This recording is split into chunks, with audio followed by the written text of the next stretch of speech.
Come down. But it should be. Yeah, but it is, yeah, the worst. Yeah. Work good. Very much.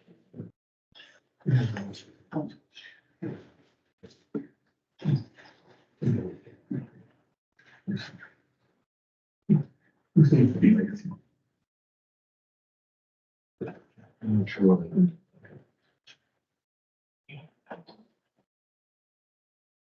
Yeah.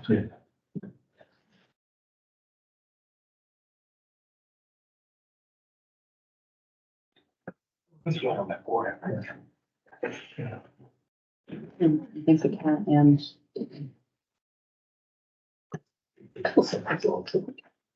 seeing that it's 6 o'clock, I will call this meeting of the Enfield Select Board to order, and we will start with the approval of the meeting minutes. So let's, I think, take them.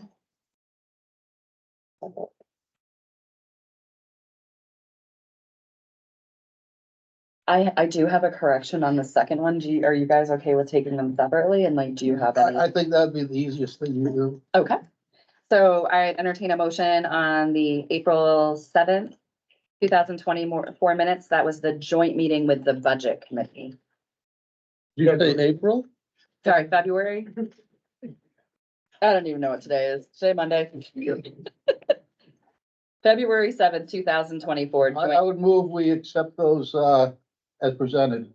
Do we have a second? I'll second that. Okay. Any questions, comments, or corrections on these minutes? Seeing none, all those in favor? Aye. Aye. Opposed, abstentions, it's unanimous. Moving on to the February 20th, 2024 regular and non-public sessions. I do have a correction Okay, on page 7, line 318. I have the same one. Okay. That instead of Ms. Stewart, that should be Ms. Brown, right? Yeah, Ms. Brown. And we should add on line 19, on page 1, we should add her to members of the public then. Yeah. Because she is the one who talked to us in public comments about DOT. Thank you, John. I had the same one. Okay. Did someone want to make a motion to approve the minutes as corrected? I so move. Second. Okay, all in favor? Aye. Opposed, abstentions, passes unanimously. Thank you. And they are very good minutes on some very complicated meetings. Absolutely.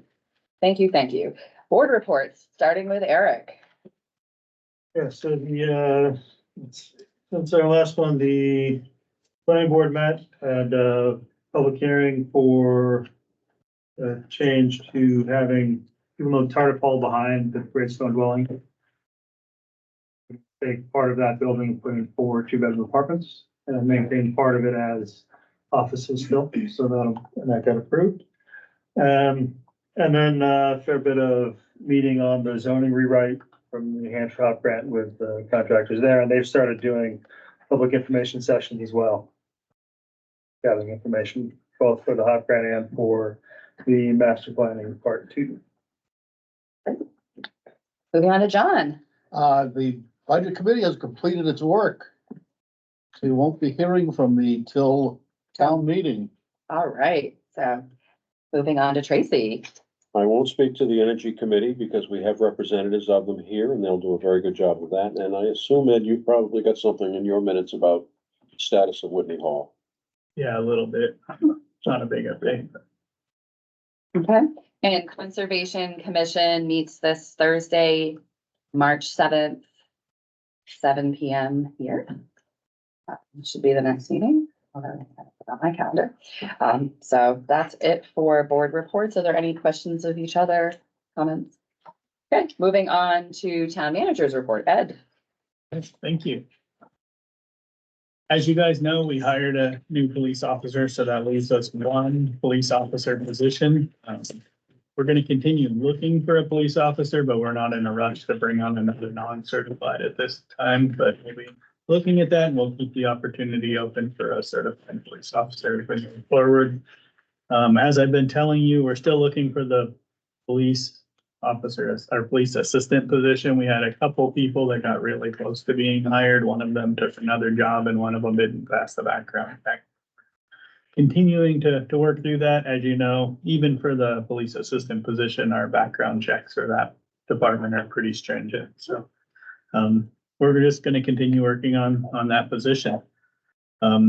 Whitney Hall Public Safety Building continue to move forward. I'll start with the public safety building this time. It's really not much has changed since last time. We're in the final budgeting phases of those. We did get last week, news that Liberty is not gonna charge us at all for phase 3 conversion from single phase to 3-phase power. So not to say there won't be any cost, but there won't be any cost from Liberty for that. So there'll be some trenching and conduit, those types of things that we need to put in. But that was really good news that we got last week. So we're finalizing the details right now on a elevator RFP to get that out and to get somebody on board to do the conversion of that. And so we'll be looking at that and bringing that. Well, I just switched to Whitney Hall. Public safety building, we were doing the budgeting phases for those.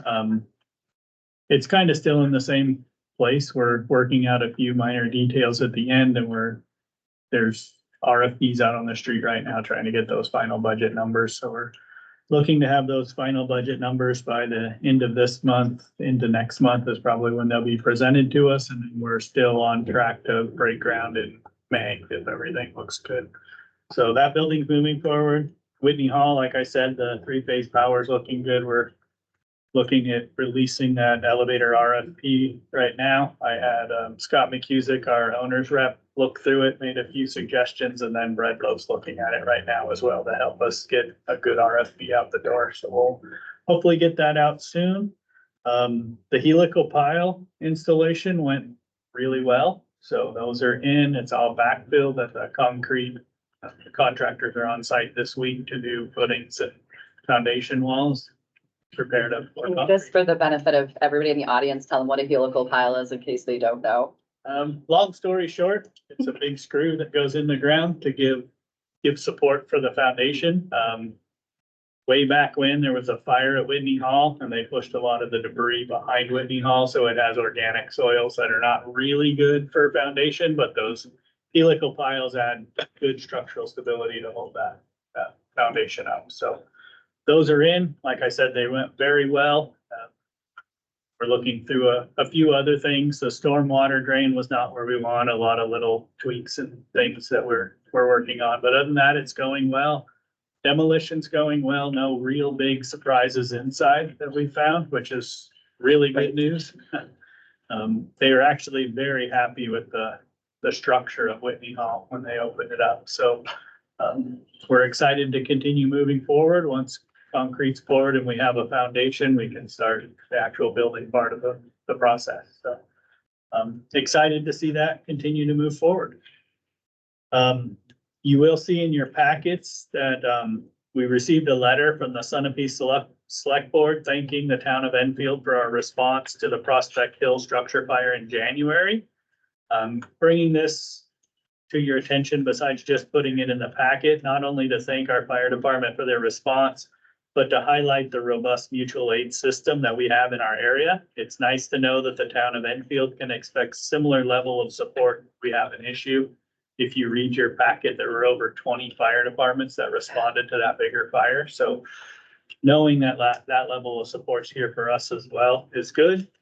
Then I also wanted to just remind the select board that we're working really hard as staff to build good relationships with communities around us to ensure that we have help and support in other departments as well that don't have as formal mutual aid. But we saw that this last summer with, the flooding with Lebanon coming in. They also came in and Claremont was ready to help and respond when we had our water issue. We just had a lot of support. And we like to give that support back as well. With that, overlapping a little bit with what Eric reported in our planning department, they held their first stakeholder meeting for the New Hampshire HOP grant and the zoning ordinance rewrite. So that was on the 29th of this month. It's nice to get the public starting to weigh in on that process. And then, as he said, we've started the master planning meetings as well. wanted to let you guys know that the Laramie Farms project up behind Jake's has submitted a formal application to the zoning board for 2 variances. One for the height of buildings at 35 feet and one to have more than one principal building on a single lot. So And what's the extent of that project? right now, it's Thumbnail sketch? proposed about 300 units. Over 200 of those are apartments, and then there's 80 townhouses. And how are they accessing Route 4? Right now, it looks like it's straight down towards the roller rink. We'll see. The old one that has been discussed in the past. Yes. So we'll see how that develops as it comes forward, but they've been in engineering and they did submit a formal application. So that project is moving forward. I don't have a lot of information, but I did get some details that another developer's looking at the 45 acres off Route 4 in Lovejoy Brook that Chipberg came and talked to us about. So there's some more interest in that area and something that we'll continue to look at. And I'll get you guys more details as they come about. With that, and like Eric said, that they had a couple site plans last week, one for some apartments and one for a possible new building lot. So it's just nice to see that there's some houses and development happening and some projects moving forward here in Enfield. And then, as I mentioned last month, that Rob was going to be speaking at a webinar on behalf of the town of Enfield and development and some of the housing things that we've been doing. He also took place in a public service television feature that's called Community and Consequences. And it was Rob and a couple of developers and someone from New Hampshire Housing talking about just different housing things going on around the state. So again, it's nice to have someone out there representing these boards from the town of Enfield, letting people know all the great things that are going on here.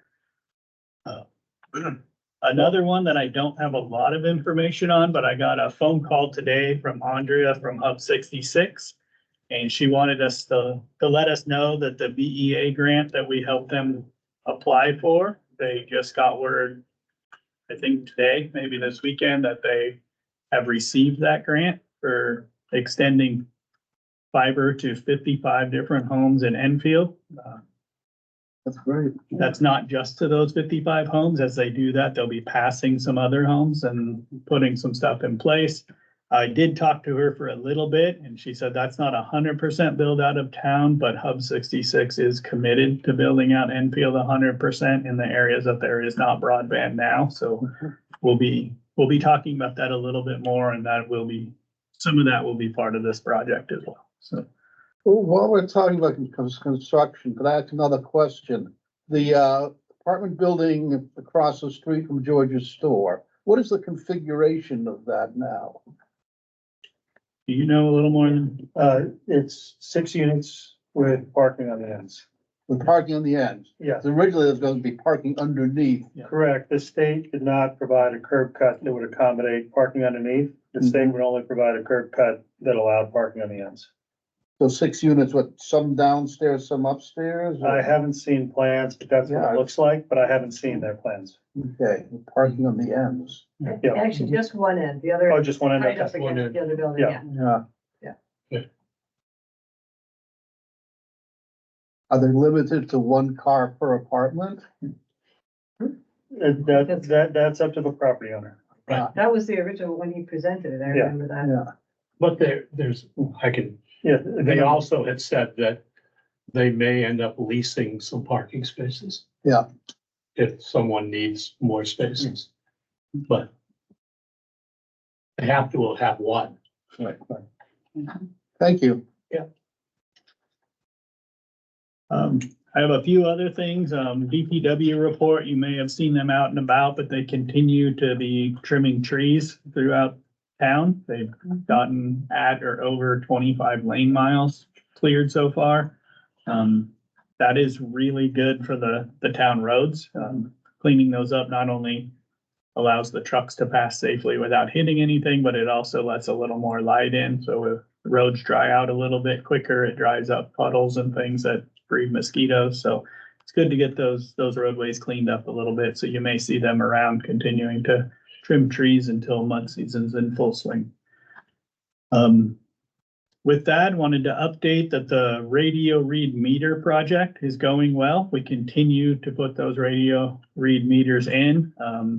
As of today, Jim reported that over 3/4 of the town's system has been done, so we'll be continuing to put those in. That's really saved a lot of staff time, going from a week or so of work to read meters and put all the data in to really just a few hours to read meters and then some admin time to put the data and transfer it over. So that's been really good for the town.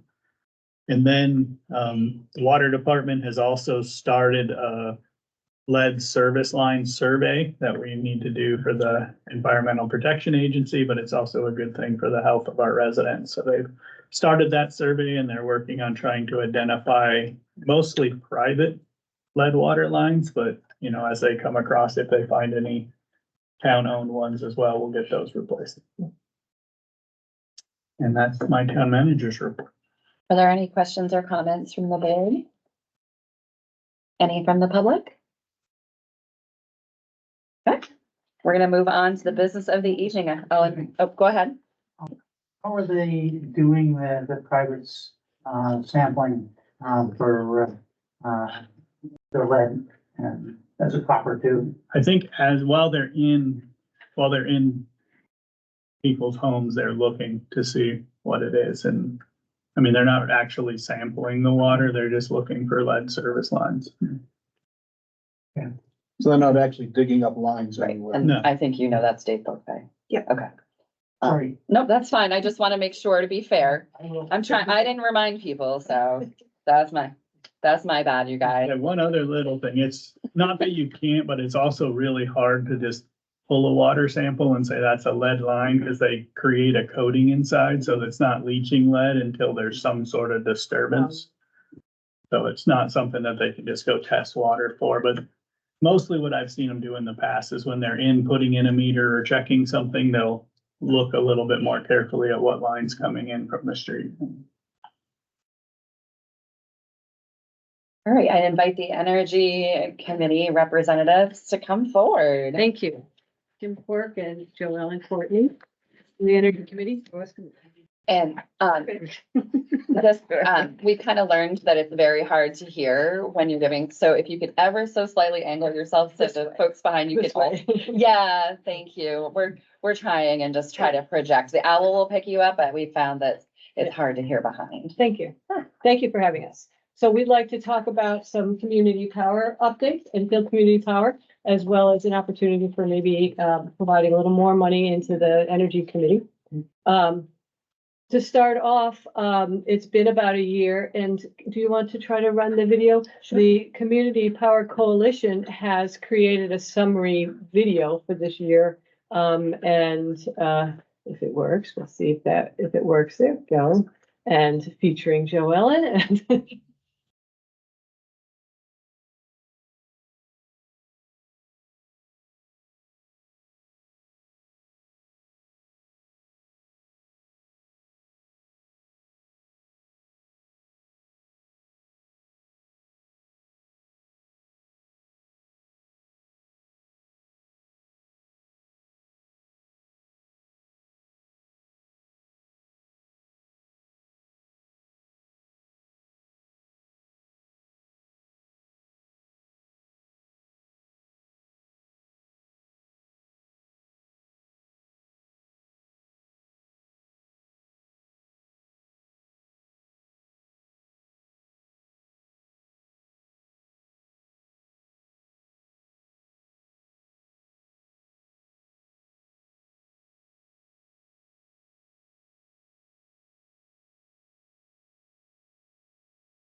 I'll see if I can share.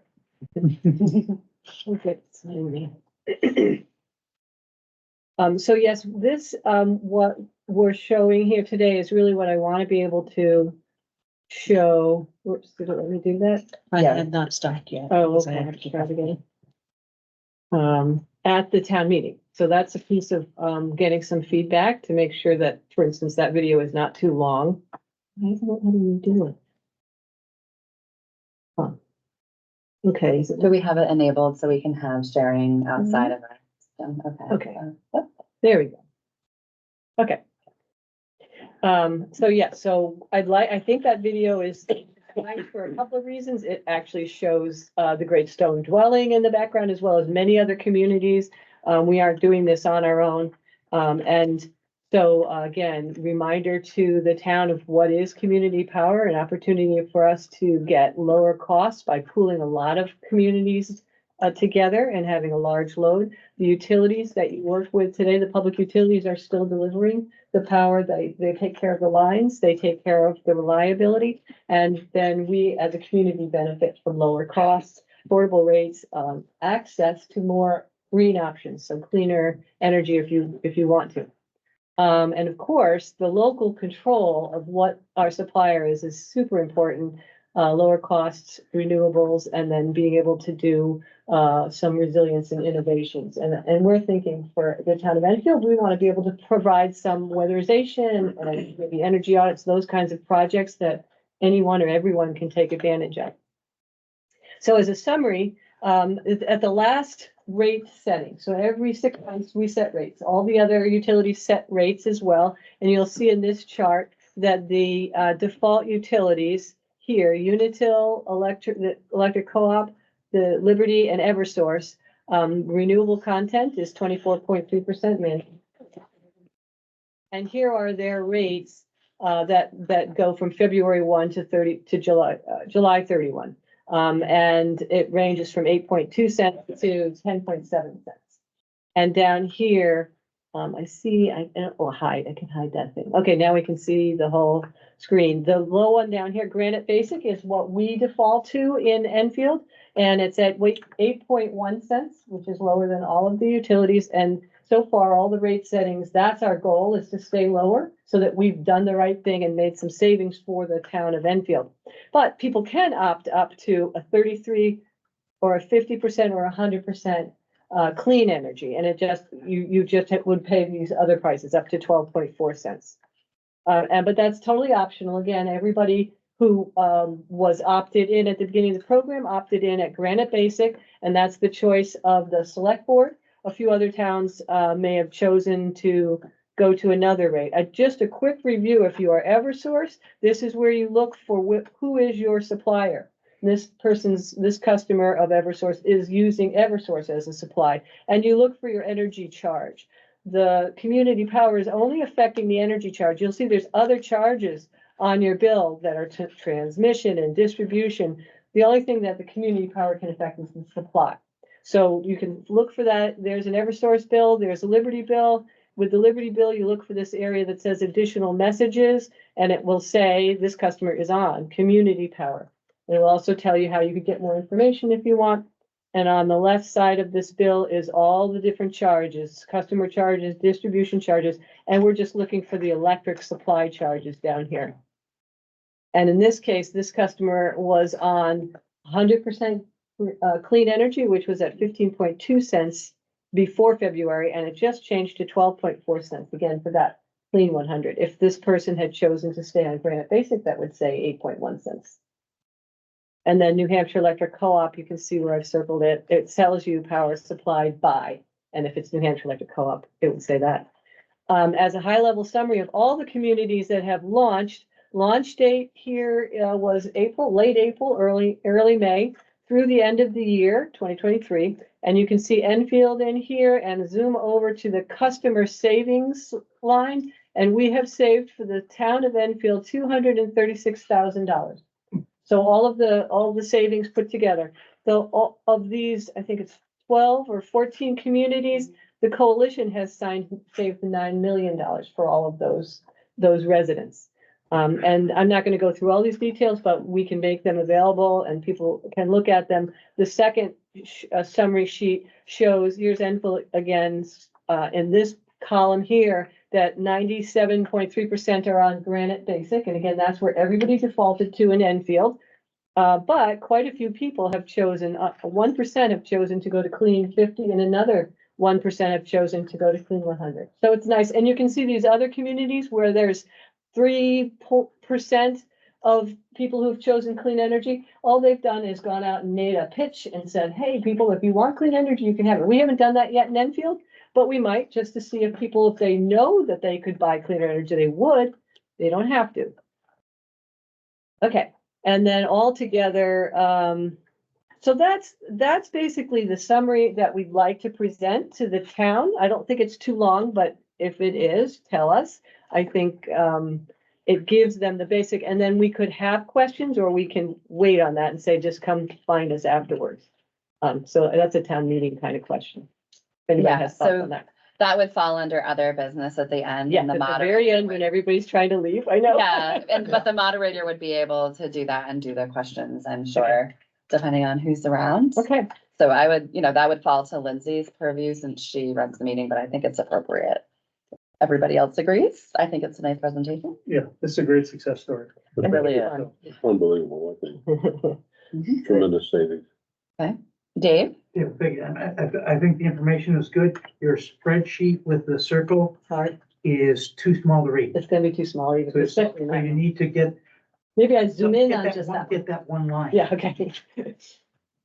Great. Also, at town meeting, it won't be in this format. It'll be the full screen. Yeah. So you may find that it's a little easier to read. So the next thing I want to just quickly talk about, it's still community power, is what Peter Kulbaki for Hanover was just discussing, which are discretionary.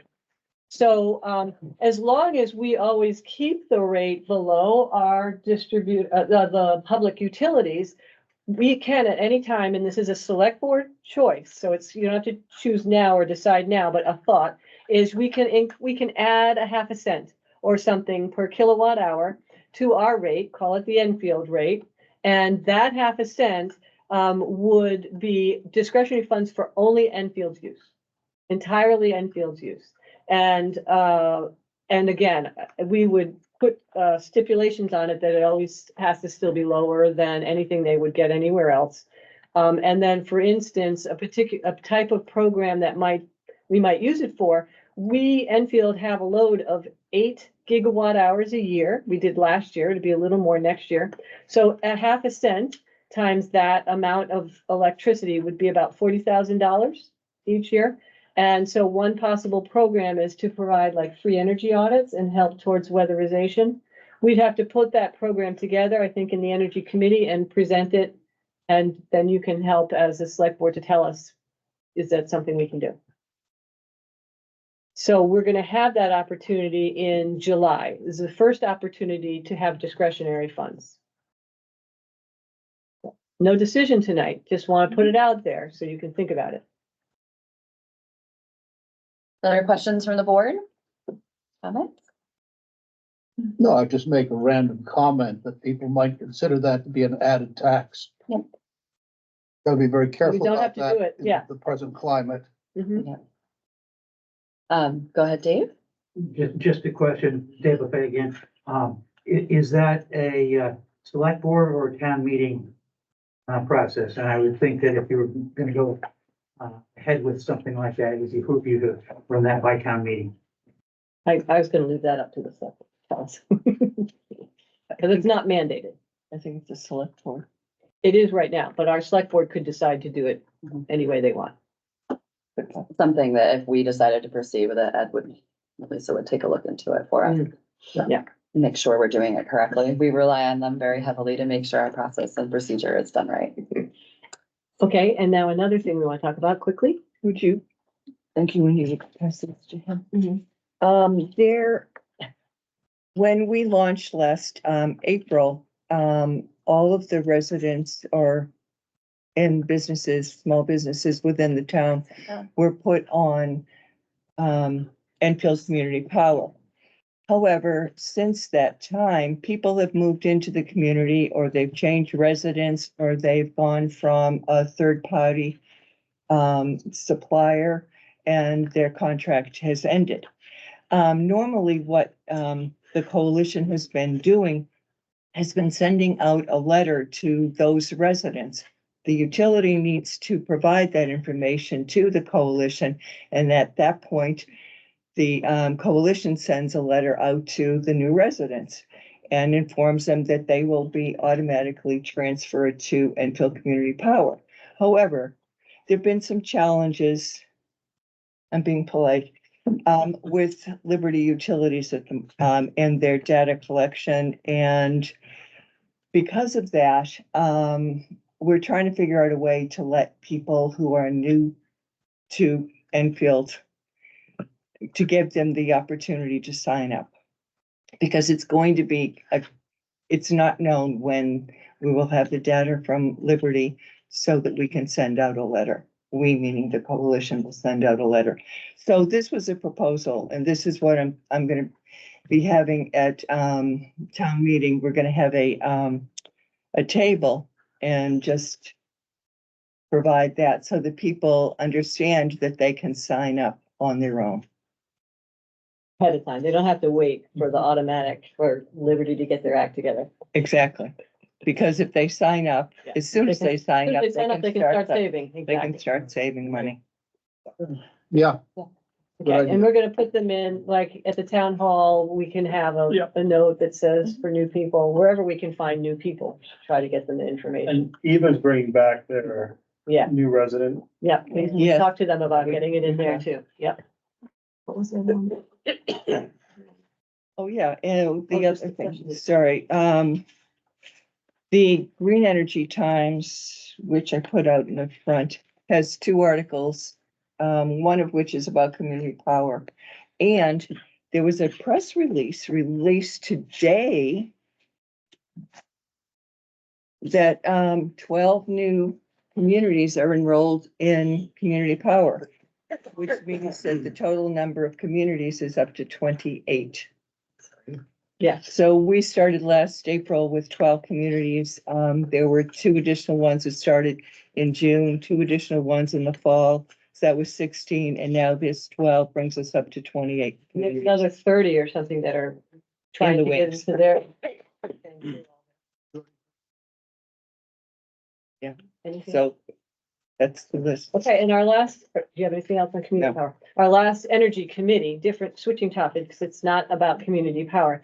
But this is a program, there we go, it's coming up now, that's called a community solar refund program. And I'm thinking this might be a way for the energy committee to support some programs, probably like it's not gonna be a lot of money, but basically what happened is we've had some bills, the Bipartisan Expansion Net Metering Act has allowed solar to be built in New Hampshire up to 5 megawatts. It used to be limited at 1 megawatt, and there have been very few people taking advantage of that because it's not financially easy to do that in New Hampshire. It costs a lot of money and everything. So, but at 5 megawatts, it is possible. But if you're doing a 5 megawatt array, you have to have only municipal loads. So municipals, towns have to sign up and say, yes, you can allocate my load to this community solar project so that it can be built, and that provides as much as 5 megawatts of solar in New Hampshire. And if you're willing to allocate your load, then they will give you a small solar rebate at probably a couple $1,000s a year. It's not going to be big, but it's promoting solar and it's giving a little back. And again, I think I'm suggesting we put it into the other energy projects because it's an energy related thing.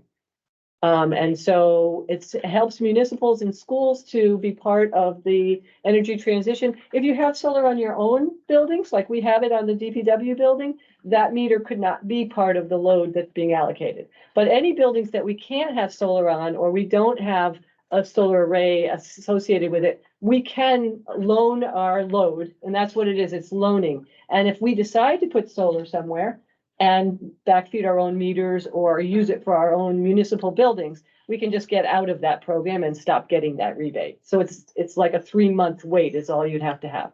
seems like a win-win.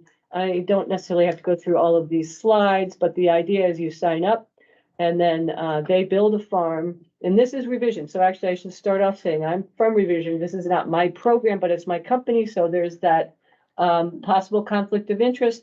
We don't put any, the town doesn't put any money into this. So I won't be involved in the decision making. I just wanted to bring the solar refund program to our attention. And just ask, do you want us, select board committee, to continue looking into this and provide more details or whatever you would need to look at it? What's your pleasure? I think we'd ask Ed to look into it and get back to us so that we can perhaps participate. See what you think. Seems sensible. I think that's it for the energy committee. Thank you. Before you run away, I was gonna say, just give a second for questions and comments for the public. So we'll start here. I'm Gary Hubbard. I have a question about net metering and community power. Where do they sit in that, I mean, Yeah. I don't produce more than I use, so I'm not really affected by it. In those cases where people produce more power than they use. Right. You know, what's going on with that? So that again is a utility issue where they won't give the coalition all the information so that people who have solar on their roof, net metered, they're not getting the information about how much was exported. So like you said, if you don't export much, it's not a big deal. But if you're exporting and you're getting money on your bill as credits, the coalition can't give you those credits. So we don't recommend and we don't opt people in who have solar. And the utility does have a flag that says this household or this business has solar, so they don't automatically get opted in. For the most part, it's not a good idea to be on community power at this time until we can get the utilities to, it's actually be legal, because legally they're supposed to give us that information. And they don't. So the coalition has legislative people who are working on this all the time and trying to figure out how to, and a piece of it is wrapped up in Liberty's billing problems. And they've had billing problems for 2 or 3 years now. Right. It's been a big issue for a lot of people, not just net metering people. Yeah. So we don't have a win yet, but as soon as it's available, we will make it, public as best we can to everybody in Enfield. How often can people opt in and opt out of, Anytime. So it has to go with a meter read. So it's a month. right? But if you opt up or opt out or something within, is it 7 days or 5 days of when your next meter read is, then it will change, you have to wait until that meter, but otherwise it's within like a month and a half. But yes, it's free and there's no funny costs if you opt over, up, down, out. Right. So that's the good news, and that's part of the default nature of it, us being on this being the default. I would add, if you happen to buy into a third-party supplier that has some kind of cancellation Yes, fee, you that wanna is look. the time they do next. They will get you. Yeah, actually, so the coalition doesn't have any fees, but a third-party supplier might have fees, termination, almost always does have some sort of termination fee. If you haven't caught it at the end of if it's an automatically renewing, contract, you might miss it if you're not looking at the fee. Who's doing the bulk purchase for? We work with, I say we, so I'm on the board, so I feel like Mhm. sometimes I'm talking about coalition. There are one major partner that the coalition works with called Ascend. They do all the energy forecasting and they are providing the information on energy prices and how and when to buy. And the actual energy purchase is done by them, but pretty soon when the coalition has enough credit history, then the coalition will do the purchasing themselves. But the decisions as to when to move in and out of various Yeah. things is made by Ascend at this point? Well, we have a CEO who was actually at New Hampshire Electric Co-op for many, many years, and he's on top of all of it. But yes, we don't do it in a vacuum at all. This is a big company that really helps do all of that analysis and stuff. And we have a whole risk management committee that looks at every decision, and policies are detailed about how much we can buy, how much we can hedge, or how much can be, purchased at different times and stuff. So it's pretty well, and it's all one of the biggest benefits of community power is it all nonprofit, everything that is done is on the website. All the components, policies, all the meetings are open, everything. So if you ever really want to know more, we can show you where to go to get more information. Thank you. Given that we have a lot of work to do, I'd like us to move on. Yeah, short question, please. Just a clarifying question. So you had said that it's possible to add a half a cent or something to, for the town to make that decision. And then therefore for that money to be set aside for energy projects. Only in Enfield, right? Okay. Is there any, if this is not going to go before town meeting for the residents to decide, because we bought into this understanding one thing, and this is a change.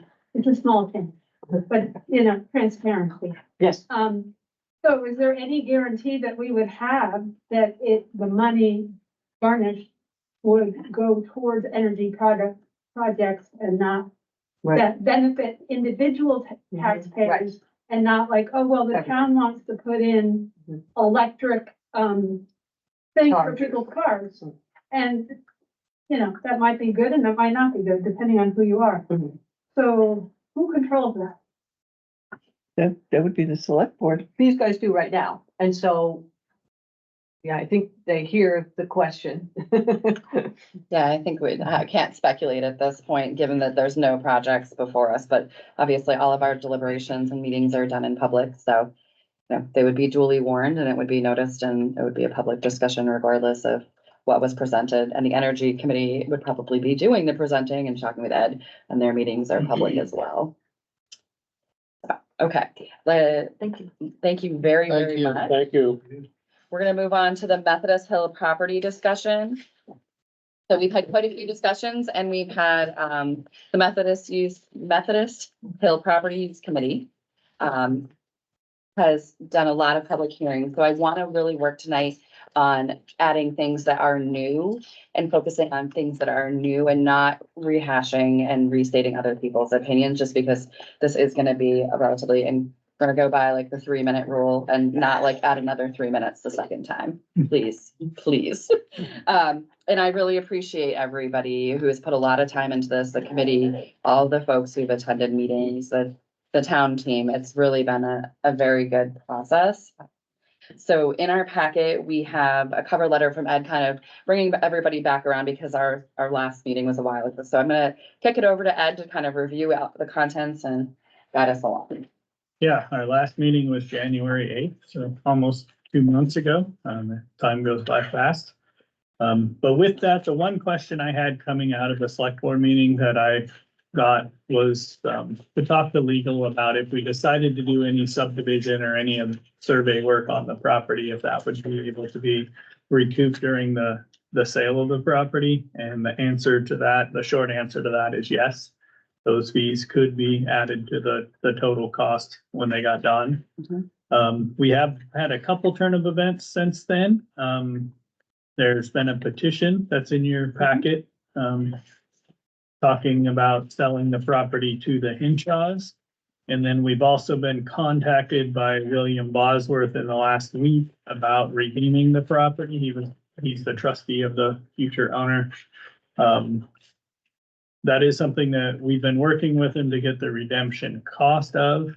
And if we do decide to sell the property, there is a process that would give them the opportunity to redeem the property. So we'll continue working with them with the price of this, but I thought it was something that we needed to talk about at the select board meeting, have the discussion from the presentation that we had a couple months ago and start to figure out what direction the select board would like to go with this.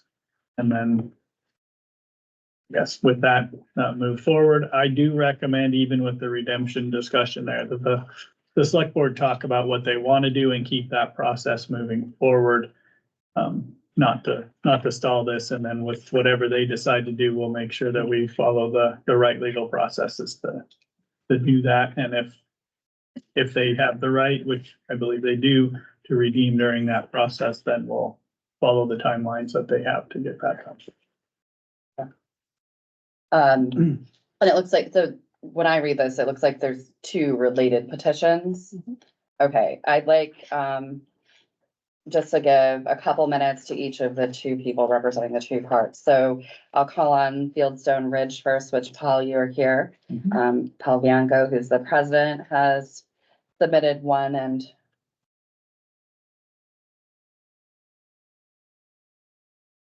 go ahead. Yeah. And if you want to sit here, it might be easier to come on up. Sure.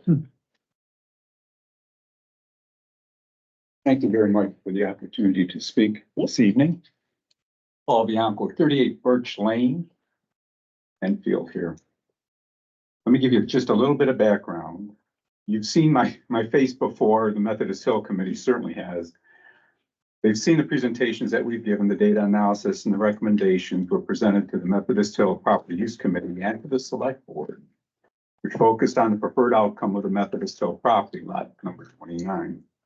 Those presentations and viewpoints and recommendations were not made officially on behalf of the Board of Directors of the Fieldstone Ridge Owners Association, nor its residents. And I think I made that clear every time I've spoken in front of the committee or in front of the Select Board.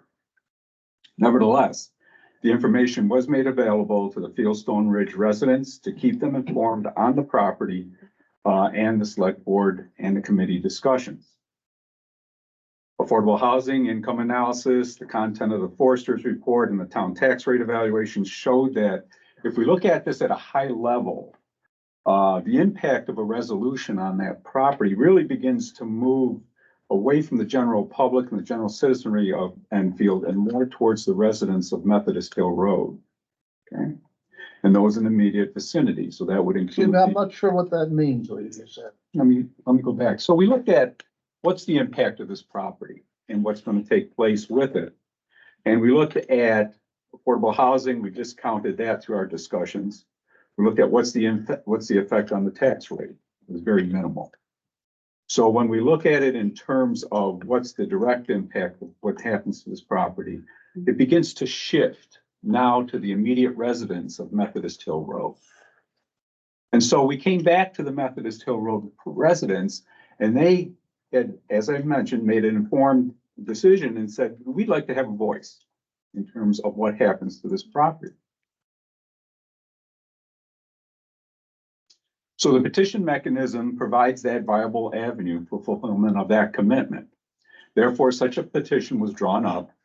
The Board of Directors of Fieldstone Ridge Owners Association reviewed the petition and gave its approval for the solicitation of signatures from the residents. So to reiterate, the Board of Directors did not endorse the petition statement as a corporate entity. Rather, it simply gave basically me the right to go around to the individual houses to solicit signatures. The petition statement reads as follows.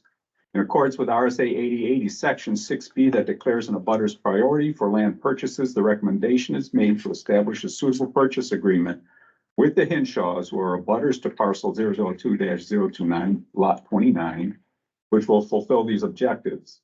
Conserve the land in perpetuity in potential collaborations with such organizations as the Upper Valley Land Trust, the Society for the Protection of New Hampshire Forests, as well as in cooperation with the Conservation Commission.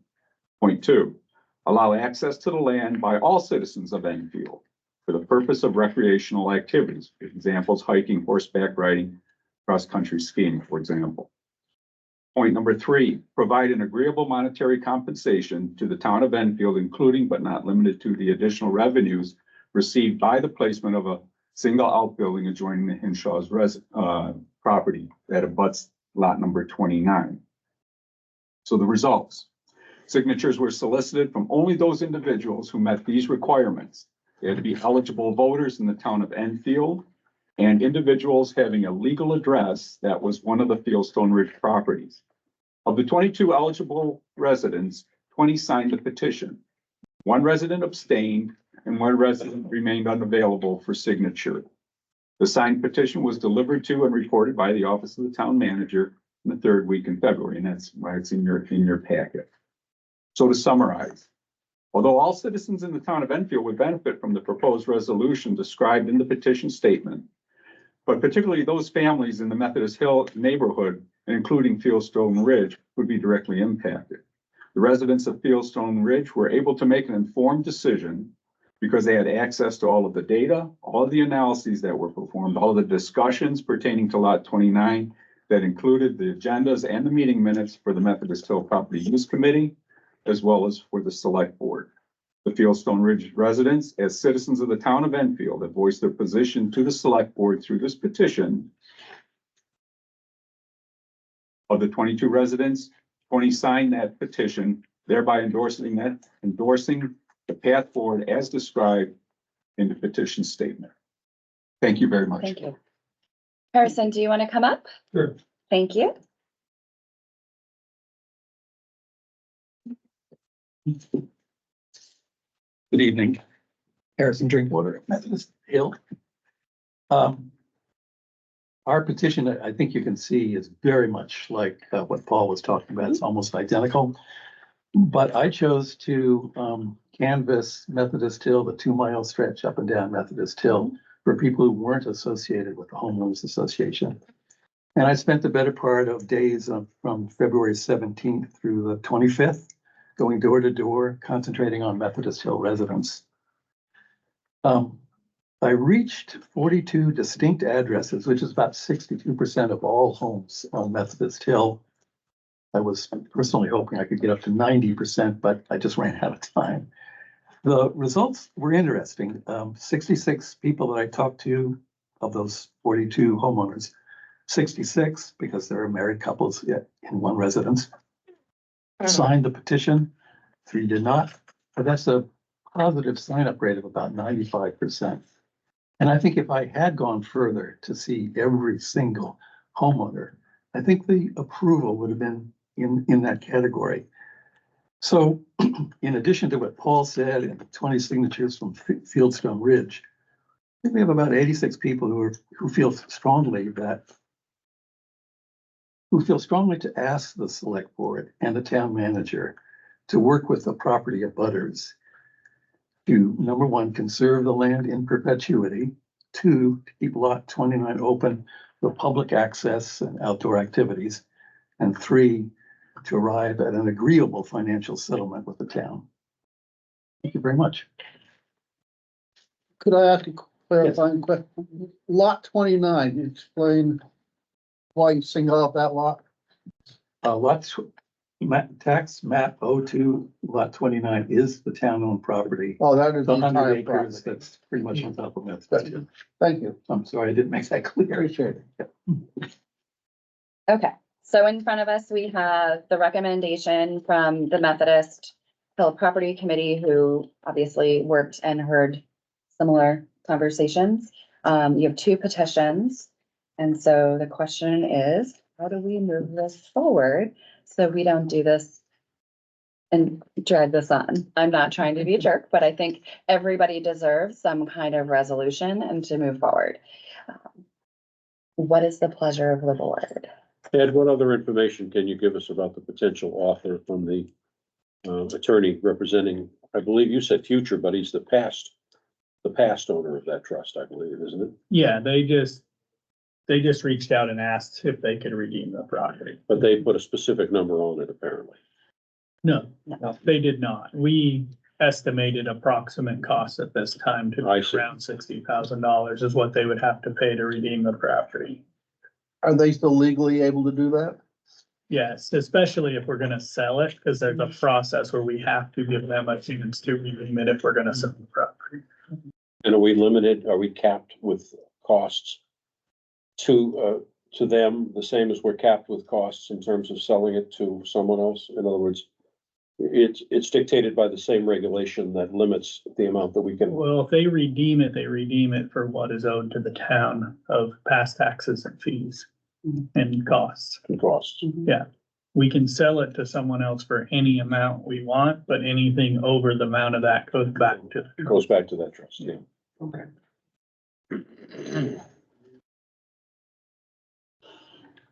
Thoughts? You wanna just go around and kind of toss your thoughts on the table and then we can kind of work on this? Is that? So, Okay. I mean, my first one's, right, town's not interested in taking people's property for any reason, so if they're able to redeem it and that's legal, we should pursue that. Because that's, they obviously didn't lose it for something other than a bad situation, so if they resolve that, I think redeeming it is a good path to go. There's gotta be some kind of time limit on that. Exactly. We can't let this hang. That's why I say if it's legal, I mean, there's some open-ended stuff there, but if that is in fact. That is still- why I recommended we go through Right. this process. If let's say they're not gonna redeem it, what does the select board wanna do with it? And so then I then- think we move that process forward and there's timeline in place to allow them to redeem the property. Yeah, and so then my thought is that, you know, we had a group look at this for 5 months, listen to lots of different groups in town. It's clearly overwhelming what the folks in Methodist Hill would like to have happen. But there's also other considerations that were taken, and I'd like to see an execution of the recommendation, of especially with the subdivision costs being redeemable, being recoverable. Though given the overwhelming interest from Methodist Hill, we should make those subdivided lots as small as possible and maximize the amount that ends up in the conserve side. Yeah, I agree with that, and particularly, we can't lose sight of the importance of conserving, as much land as possible, but I do think we need to try to recoup some financial interests. Beyond what is owed, you mean? We can't recover more than beyond. Right, No, right. yeah, we're capped. Any future would be tax revenue. I agree with the sentiment that, the representative of the former trust has the right to speak to us and potentially redeem the property, and I think there does need to be a time limit on that. I believe we need to set a time limit of 45 days for them to dictate whether or not they're There's- going to, There's a legal. There's legal. there are. Like I said, I would move forward as if the redemption wasn't gonna happen, and there's a legal timeline that they have to redeem it through the process of a sale or something. And And that timeline starts when we accept their, when we send the notices out. are we obligated to, allow them to redeem it still? Yeah, especially if we're gonna sell it. There's a redemption process. Mhm. And that's why I said, if we moved forward, say you wanted to sell the property and we moved forward with that, there's a redemption process that we could run concurrently with that, which would give them that acceptable time. If you gave them a timeline now, then we would still have to go through that process after, which would give them a lot more time.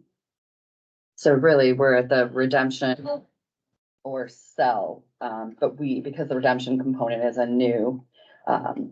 So if we looked at the sell side, I'd like to see us make a decision on the how we're gonna sell so that we can start the clock on the redemption process and give it a timeline, so we know whether that's gonna be a reality or not, because once the clock starts and they've been notified properly, then they get their absolute fair chance, which I would love for them to have, because I do want to be fair and the goal isn't to take people's stuff.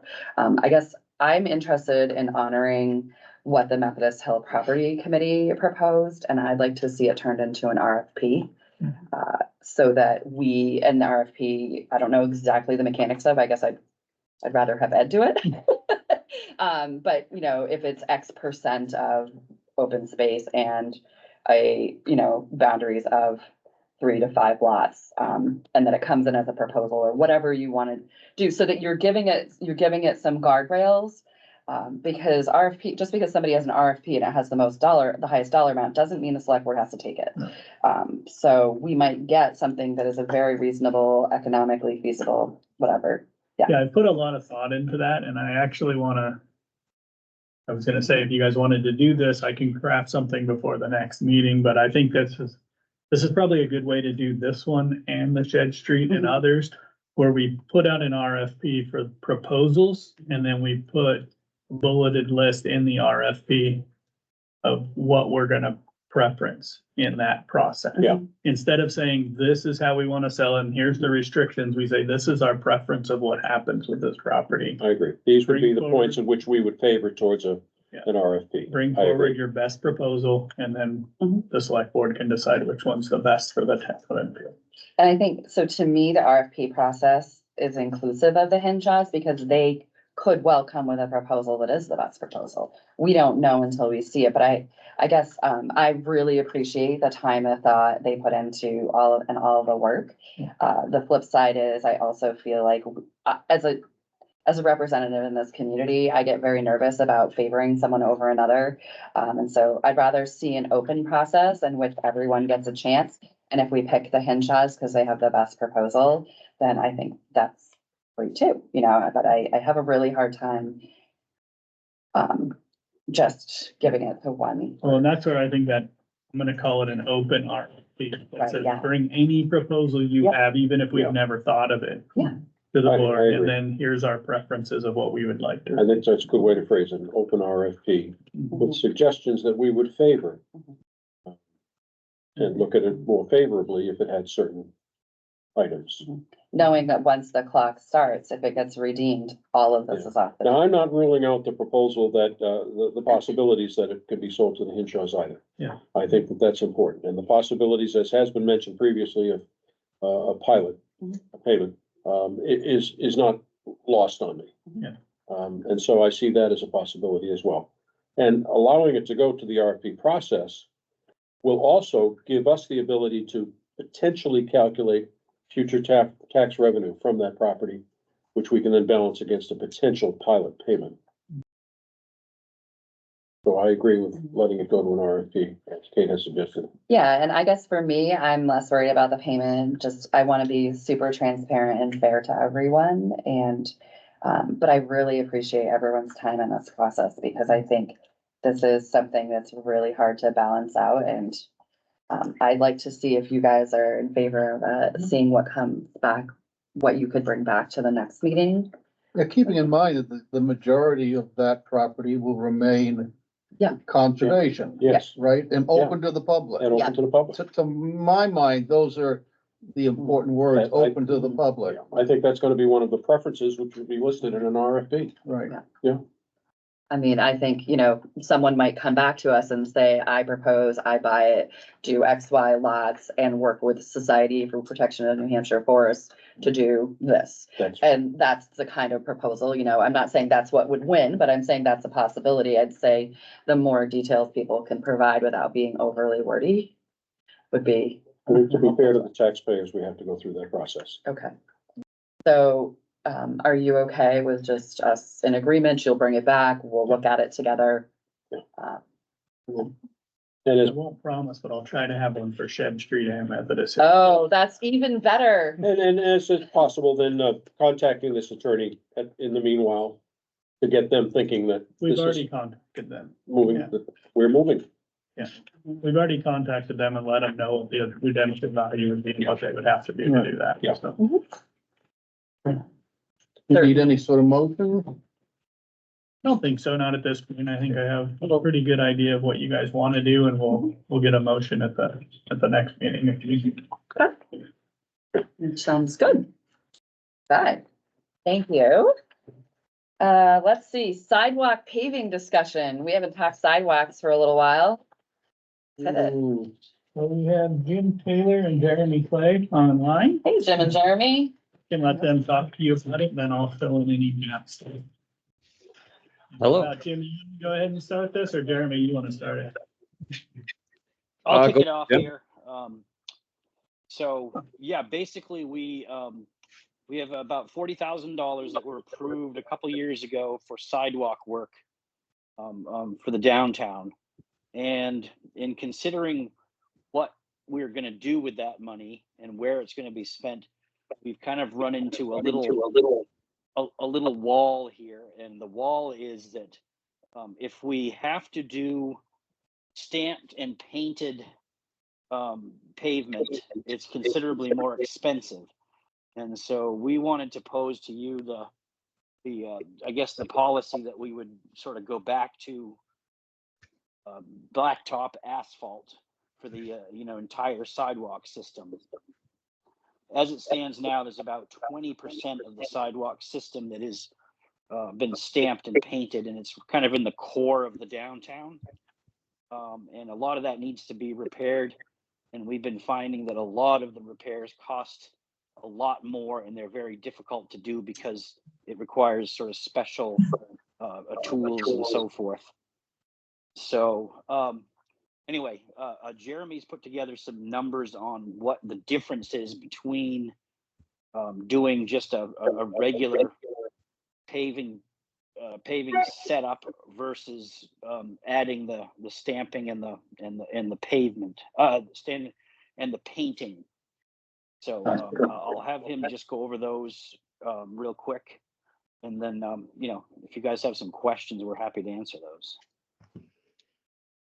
So essentially, I only talked with one or two contractors. But essentially what would happen is if we're going to pave it only black, with that $40,000, we can do 1,952 feet, linear feet-ish, at 5 feet wide. If we're going to stamp it and paint it, that number goes down to 909 feet for the same amount of money. And so we were What's the looking at sort cost of, of- yeah, go I'm ahead. sorry, Jim. Well, I'm wondering what's the cost of restoring what we already have stamped and painted? So what we have is 1,733 feet. So the cost of that would be right around $75,000, I believe. And that's with us taking up all the existing asphalt and then just the contractor paving and stamping and painting. Is the existing stamped and painted sidewalk condemnable? In other words, not really salvageable at this point? Not a lot of it. Some of it potentially. I haven't done a sidewalk inventory or a condition index on it. But I would assume for the most part that of that 1,733 feet, I'm guessing probably 1,200 feet of it needs to go. And what was the fly in the ointment, why that all failed? Because it has only been maybe 12 years since that was put in. I don't know. It looks to me like there's some heaving, there's some water action involved there. But in my best estimate, it's, 12 years is a decent time to get out of asphalt. I think that I don't know why it's failed. I haven't dug into it yet. I haven't peeled up any of the That's all right. asphalt. That's all right. Well, if we were to go along with the black asphalt, my thoughts would be, one of the things we have to commit ourselves to is a proper sealing program of that sidewalk to keep it in decent condition as we move along, something we haven't done in the past. No, one of the things that Jim and I talked about earlier this year is putting together not just a crack sealing program, but also essentially a fog sealing program for the town.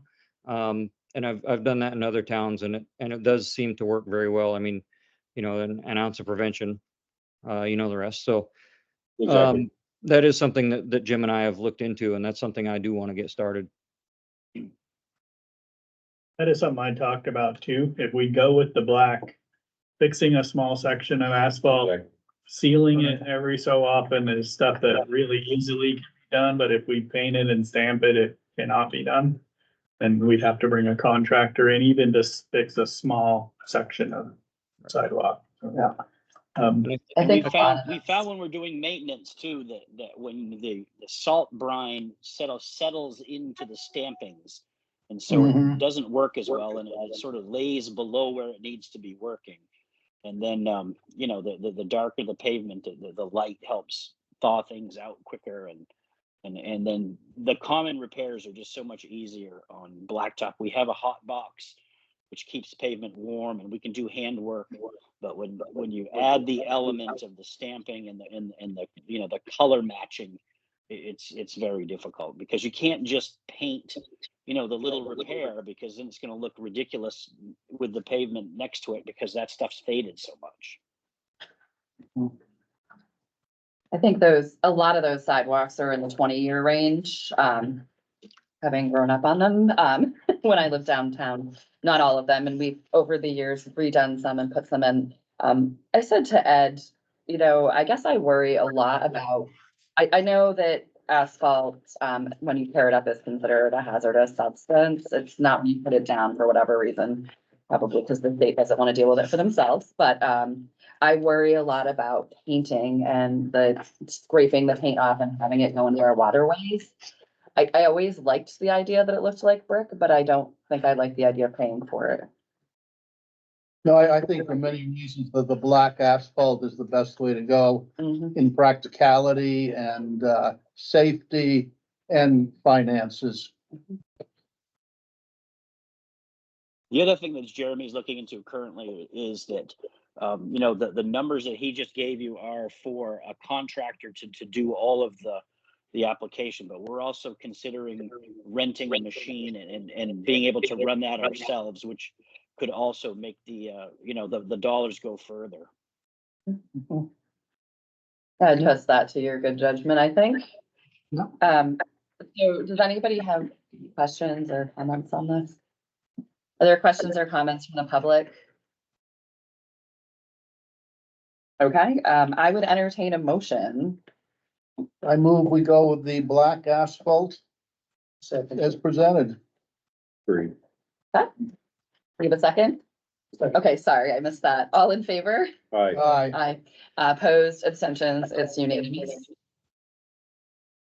Thank you, guys. I know. Yeah, thanks, we everybody. Appreciate it. Love affair with those, but I Thank think you. it's time to say goodbye. Thanks, guys. Thank you so much for your time. Awesome. All right, this takes us to town meeting preparation discussion. Lindsay. Ah, there you are. Yes, I knew we'd see you somewhere. Not saying you have to run this, I'm just making sure I can see you. Okay. Who's running this one? Is it you, Elisa? Okay. So, here's the usual script, you know. Yep. I've just rotated through who took the motion to bring an article up for discussion, who's second. Yeah. Let's make that run smoothly. There's certain articles that clearly you know that the budget's gonna be presented by Dimitri. There are some that I have blanks, so I don't know who's going to present those. But if we could figure out who. Could you, do you have this available to keep it all, just so that Lindsay can see it as well? Is Send that, her a copy. I know you sent her a copy, but, or everybody. I have a that way- copy. Cool. It'll be easy if I just. Kate, I have a copy pulled up on my computer. Okay, and I just want to, it's also good when we're talking about it, if we can show it to the public. At the end of the world if we don't. So I have an edit on the very first page. Okay. I have an edit for the first page if you want it. Yep. It's not moderators rules anymore. It's meeting rules. So there's some Okay. change in language and how things are presented, from the New Hampshire Municipal Society. So, and I agree. It's not my. Okay. So if you could just change that, and then, Elisa, I'll talk with you tomorrow, about distributing the, like, maybe putting them out on listservs and stuff, because I'm not gonna, do that from my personal account, and I don't belong to the one listserv anymore, so. All right, Thanks. thank you. All right. So we've gotten past recognition of volunteers, right? Article 1 obviously has to be updated after Mhm. as well, when we know who it is that, And the moderator usually reads that one, yeah. yeah, Okay. this will be updated. I Right, just threw in the names of who's running at this point. Article 2 is the budget. There's the okay, reading of the article, moving second, and presentation. Article 3, this one gets a little interesting. So I had requested the available balance on these accounts, and I got the total balance prior to the Beyond GL fund issue. It gets a little complicated in that Bank of New Hampshire, who manages our funds, doesn't hold the GL fund money. It's in I think it's a Schwab account. Don't quote me on that, but it's in some other account. So they don't show any of it as available, any of the 300,000. Some of it has been recovered, about half, I hear. And there may be more coming in. So the numbers here are not, they're a little off. They're high. The numbers in this article are not required. Basically, the balance of these funds, if they're closed, is what would go to the general fund. I don't know if I did another slide that shows this. Oh, I did. So the available funds is actually, instead of being 186,000, it's about 114,000. Okay. So that plus whatever has been recouped, there's gonna have to be some math done, but basically the full balance of those funds would go into the general fund if this were approved. So as a slide, should we say estimated available so that we are transparent? I mean, Yes, everybody yes. knows anything about That's actually investing. true. Because if you know in investing, it changes minute by. And this one, this is more of an informational slide as opposed to, you don't necessarily have to amend the article. But at least explain to everybody what Right. the real value is, so. We were talking the other day that it's probably gonna be something between 114 and 186. So should we, I love having less slides, but should we have the article on one slide and then add this so it comes in? So you have the article presented individually like it would be, and then have. My thought was to have the article just as it is in the warrant. And then maybe taking out some of the extra words here and having this second, so that they can see the difference. Okay. Yeah. Okay. And then Article 4, well, actually, still in Article 3. Who would you like to have do the presentation on this? Who's going to explain it? Okay, kids, rock, paper, scissors. Is anybody interested? And I already nominated Eric to present a different one, so. Would you like it, John or Tracy? I mean, I can do it. I'm not, it's fine one way or another. Second. What'd you say? And we can help. Yeah. So. Did you just volunteer? I didn't just volunteer. I volunteered you, John. I'm sorry you missed that. The official, I'm volunteering. I'll do it unless somebody else wants to do Write it. something up and I can read it. Yeah. Okay, there, John. John is it. John. Perfect. Go team. I know how to read. John, easy stuff. Okay, so I'll write up a little something. There you go. So, Well done. now that brings us to Article 4, which this amount probably is something that you want to, amend, because that amount is, technically you could have it go just the way it is, because there would just be more taken out of the general fund than actually went in. So you could amend it, and if you wanted to, if you knew in advance you wanted to amend it to the lower amount, we could have a slide ready to go. So you can vote to amend to the lower. And we have to use a specific amount. In other words, we can't verbiage say the amount from Article 3. Correct. Because we don't really know what that amount is. For the No, I know we article, you don't. have to have a specific amount. We have to have a I would specific amount. recommend you go with that lower amount this year, and then if we get more in by the end of the year, we can have an So article. you're recommending the 114,000? And where would the difference? It That would be in the general fund. the difference would be in the general fund. Mhm. And we can move it next year. Yeah. When we know, yeah, no, we Or can make a not. decision. Yeah. And we can't say up to. Well, no, No, No, we want you to need an match. amount. you need an amount. For it to be a legal article. Pick a number. And we're not gonna know Article 3's numbers specifically before town meeting. No. We're stuck with what we've got, It's 114. somewhere between 114 and 186. Yeah, 114,667 is the closest we can come to an accurate number. that's what Why- they gave us this week. Mhm. 667. So if we want to make that 114, change, we 667. did vote this on, so it has to be a motion to put it back on the table. In the right. past, you've made a motion to bring it up for discussion and somebody seconds it. Yeah. And then somebody immediately makes a motion to amend. And somebody seconds that, Yeah. and then you I'm sorry. explain why. Yes, yeah, so we could do that. So we should probably have that on our notes, huh? So I do have, yes, well, some of this came up after I gave you copies of everything, so. So then. Okay, so would let's it just make sense change Article 4 to say 114,667. to change it? Well, you can do an amended article, so essentially, essentially it would come up as written in the warrant. And then you could amend it.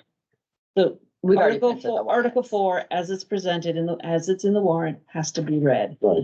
And then you Seconded.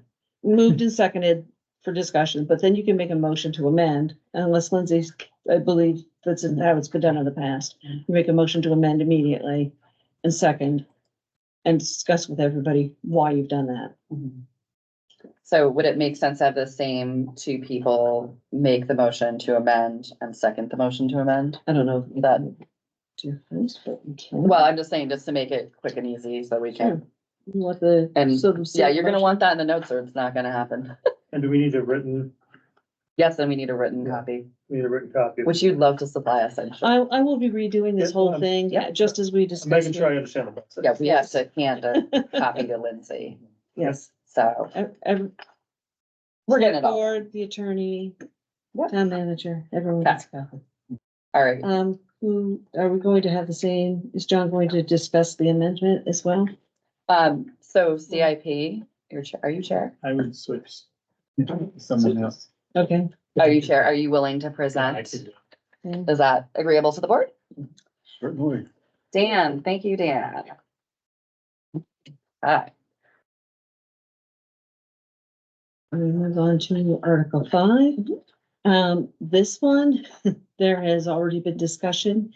If Articles 3 and 4 pass, having an amendment to this in some amount, and that amount is up in the air.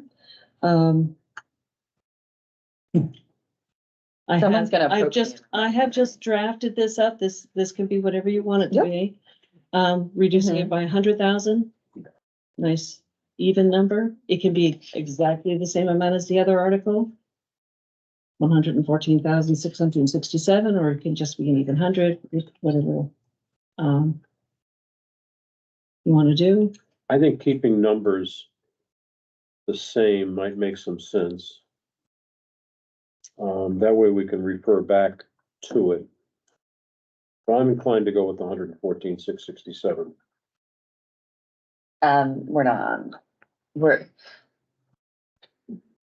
You're saying like even use that as what you're deducting, the Yeah, 114. exactly. So instead of $600,068, it just dropped by $114,667.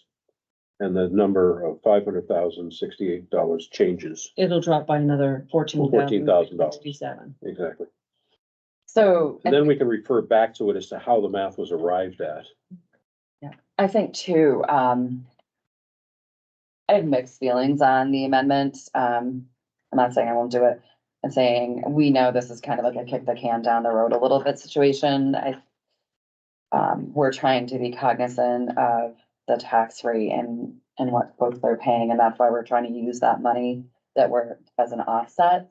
I don't think it's a bad thing to have a discussion on the amendment on the floor and maybe let people choose, but I don't know. Well, if it's an amendment, you'll have to vote on it. And that's it. People will vote on the amendment. It will get fair discussion, and then I guess we'll know more the will of the town, like, do you want this reduction? Or would you rather not kick the can and just do the 600,000? I've kind of struggled with this myself because I hate kicking the can down the road. And I want to be real careful with CIP. I don't want to be rating it, but we're not rating it in the sense we're putting money in and taking. So I just want to maybe have that discussion in public. It's going to be complicated. What do you think, Dan? I guess I would take out the whole 114, because what we're saying is we wanted the 600,000 this year, which would give us the 600,000. Exactly. The 114 we get from the amendment before, plus the 486,000 here. Which would then say, okay, we've said all we want's the extra nickel. This is the extra nickel. And then if we need to do a reevaluation of if the nickel is enough, given the environment. That's down the road. Exactly, down the road. That's Yeah, down the so road. that's, okay, I think that's very fair. I don't want that to become more of a discussion than it No. needs to be Agreed. at this point. And I did already put you down as the person to discuss Article Thank you. 5.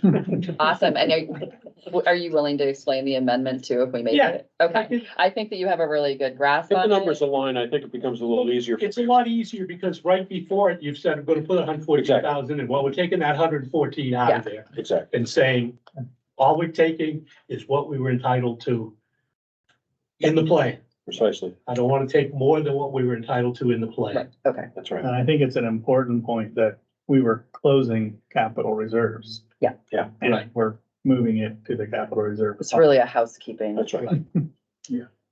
Which doesn't look very neat. Sometimes housekeeping gets dirty before it gets cleaner. This is sausages. Good term. Oh, accounting. Joy of my life. Okay. So Article 6, who wants to be, explaining this one? Ed, I don't know. I'm fine with it. You wanna do it? It says my name's down there to move to accept the article. I can explain it as well. Okay. I can work with you. I'll make Roy stand right next to me. We got you. Okay. Article 7 is all set because Eric's been, volunteered already. Got volunteered. Can I give you like 3 slides to slide in there? Yes, Okay. I've just given to me in advance. I put them right in. Yeah, by advance, to be like 8 minutes before coming, right? No, Okay. Tomorrow is a bit much, my friends. Also no. Yeah. Okay. Article 8, who wants to explain this one? Is that a petition? No, No. so. Oh, gosh, wait, it's a housekeeping. I'm sorry. I'm like, We had the trying to authority to read this borrow, we fine no longer need to borrow. I can include on here, so I'm gonna have to shrink the text so that. oh, right, we Yes. need to explain what we were List borrowing. the items that we were borrowing it for. Yes, Right. The what? Yeah, that's, At the moment, I don't even remember what they were. Why we don't need them. John, do you want to explain that one? Or Someone give me some verbiage. I'll do it. Or at least some I will, figures and facts. I will give you some facts right on the sheet. There Okay. you go. you like Did it? most of them without borrowing. And there's a couple we're not gonna do. It's just so much more transparent to not do it. We need money for something, we can ask for it. Yes. Okay, this is Article 9 for the, adoption of the TIF plan. Who's going to be Eric, Eric? Yeah, I can do that. you're such a good sport. Yeah, Alice isn't here to defend herself, guys. Hey, you should have gave her the hard. Article 10. We can give her Article 10. Who wants to discuss that? Alice? Volunteer her? We could volunteer Alice and you guys could help write something, right? Why did I think I saw a preliminary thing that eliminated this petition, this article? Oh, No, it I'm was a sorry, we're on different one. 10. That was, Okay. We're on 10. You that said was a nine. different I was like, article wait. altogether that we took off. Okay, so this one was never eliminated. Not this one. You're thinking the town clerk one. Town, the town clerk one was, Is that what it was? Yeah. that's the one you took off. We deep six that one for now. Give that one to Alice. We can help. Who will explain Article 10? Alice, Alice. she's a good sport. It's easy. It's not a hard one. Okay. Article 11, who wants to explain this one? Am I doing any yet? No? I volunteered everyone else. It might be me then. Okay, I mean, or if somebody really wants it, you're welcome to it. because you're done now. Because after this is. Yeah. Article 12, Deborah Ford was the lead petitioner. Then we had Articles 13, 14, 15, 16, which are all day for Bay. 17, Actually, they're not. they're not? One of them is the first, I think the first one is. Article 14, Hold on, wait a minute. Article 13, That's sorry. The minutes, table back. 13, 14, 15, Article 13 is me. right? Article 14 is Tim Lanahan. Oh, okay. That's news to me. Yeah. Let's do it. 2 million.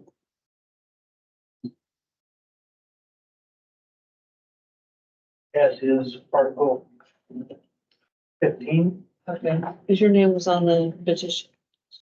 We turned them in. Yeah, well, as the. Depending on which page you got, yeah. Yeah, so Tim Lenahan's on 15? Yep. Okay.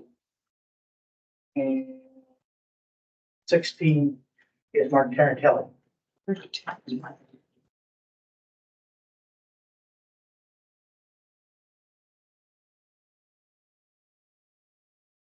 And then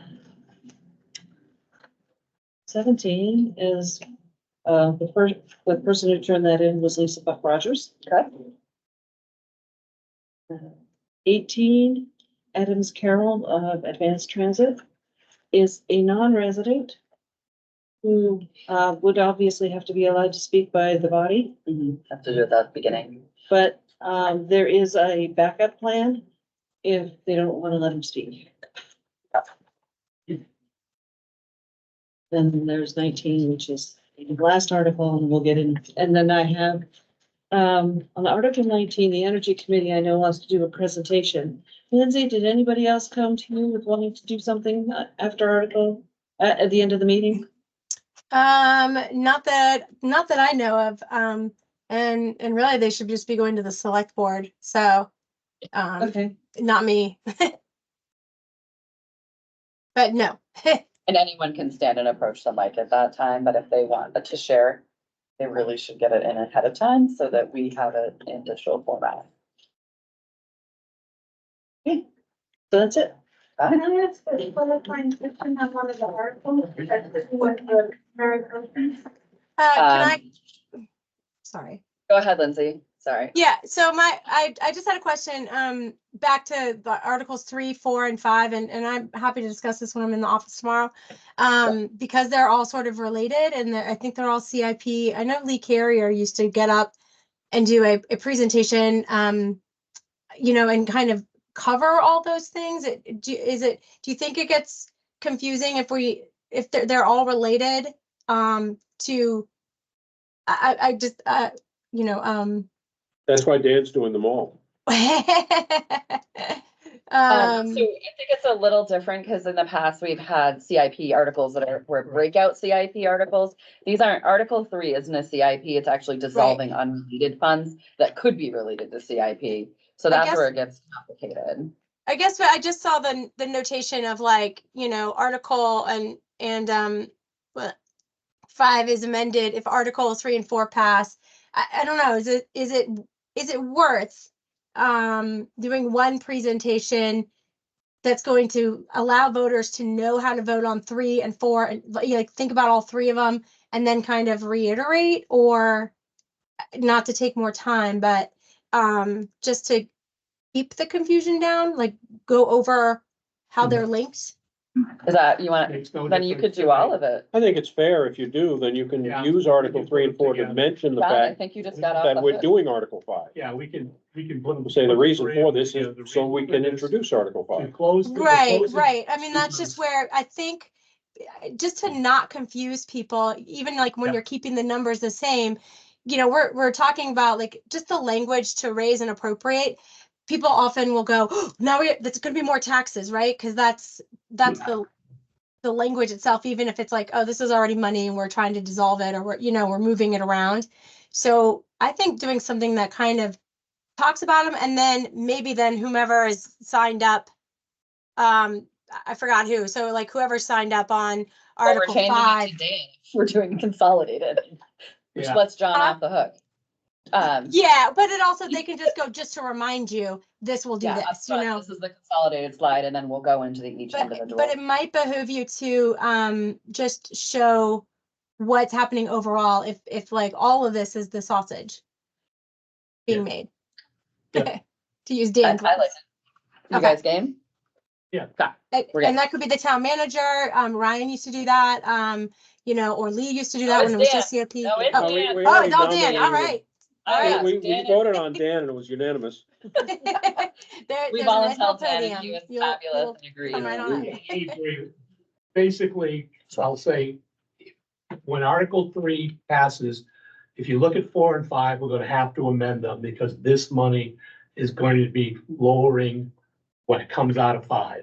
I like that. And the object of the Finding a exercise really is to simple allow some way. tax relief. Yeah. How they put them all in context with each other and finding a really simple way to do that. And then we can go back and remind people before each article.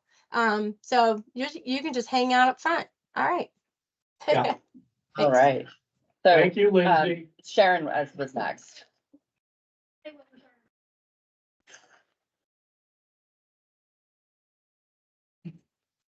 It is Johnston Drive. nope, 17, you said? Yeah. 17 was Johnston Drive and the prohibition of future legal expenses for Johnston Drive. Just wanted to know who the petitioner was for that. Lisa Buck Rogers. Okay. Jake, did you have a quick clarifying I did question? have a sort of a process question. Will we as petitioners have access to screen share? If you get something to, Well, if you get it to me in advance, yes. How far in advance? Not the day of. 48 hours? So if you could get it to me That's me. by Thursday, Thursday of next week? that, before town meeting, I should be able, in the format I need. Because Friday I'm gonna be getting ready to. set Okay, this up. that's fine. all right. So we've got that portion done, and then we have, do you want to go over the letter, Ed? Or the email? Sorry, I called it a letter, but. Is this the? From Jim Raymond. You want to go through the petition ones? All of But, them? I mean, you and I had talked about potentially reviewing them, so I don't know what needs to be done. Oh, the legal letter? I was gonna let Ed guide and kind of just give a synopsis. Do you want to do that? Sure. Might take me a minute, a while since. Oh, yeah, no, I know. You're the most familiar with the work, though. That's why I thought. Yeah, so these were just recommendations. All the articles we run through legal, we also run all the monetary stuff through DRA for approval. So up to the petitioned articles, everything's moving forward, and we've adjusted the articles accordingly. So really, if we go down, I think did they start at 13? Or Is it 9? No. Because it's, they're 13. renumbered. They're renumbered. so I was starting at 12. Yeah, Article 12. Did he, and that, That's not listed. I think it's at the end because we renumbered. So that's number 11 in his points, Okay, Which is- interesting difference. right? Because we moved things. Yeah, because we gave him the original draft and then we continued to slim things down. 12 is SB2. It's 11. Oh, number 11. Yeah, sorry. Just to make life harder, his point number 11. So SB2 petition article for adopting SB2 yet again, meeting was, His very first meeting with us in this felt Yeah. a moment. so we had that, so correctly restated the hearing requirements that we gave to him So we're okay. in the final hearing. We had the public hearing that we were supposed to do. Really, I think that one's pretty straightforward. The wording is Yep. exactly what it is. We held the proper public hearings and the proper process to do that. So article, I think 13, it's 13.3. Number 4. number 4. Article 13, is the number. Oh, yeah, it's not actually Article 13. I think it's old Article 9, which was point on the You guys first. really turned around here.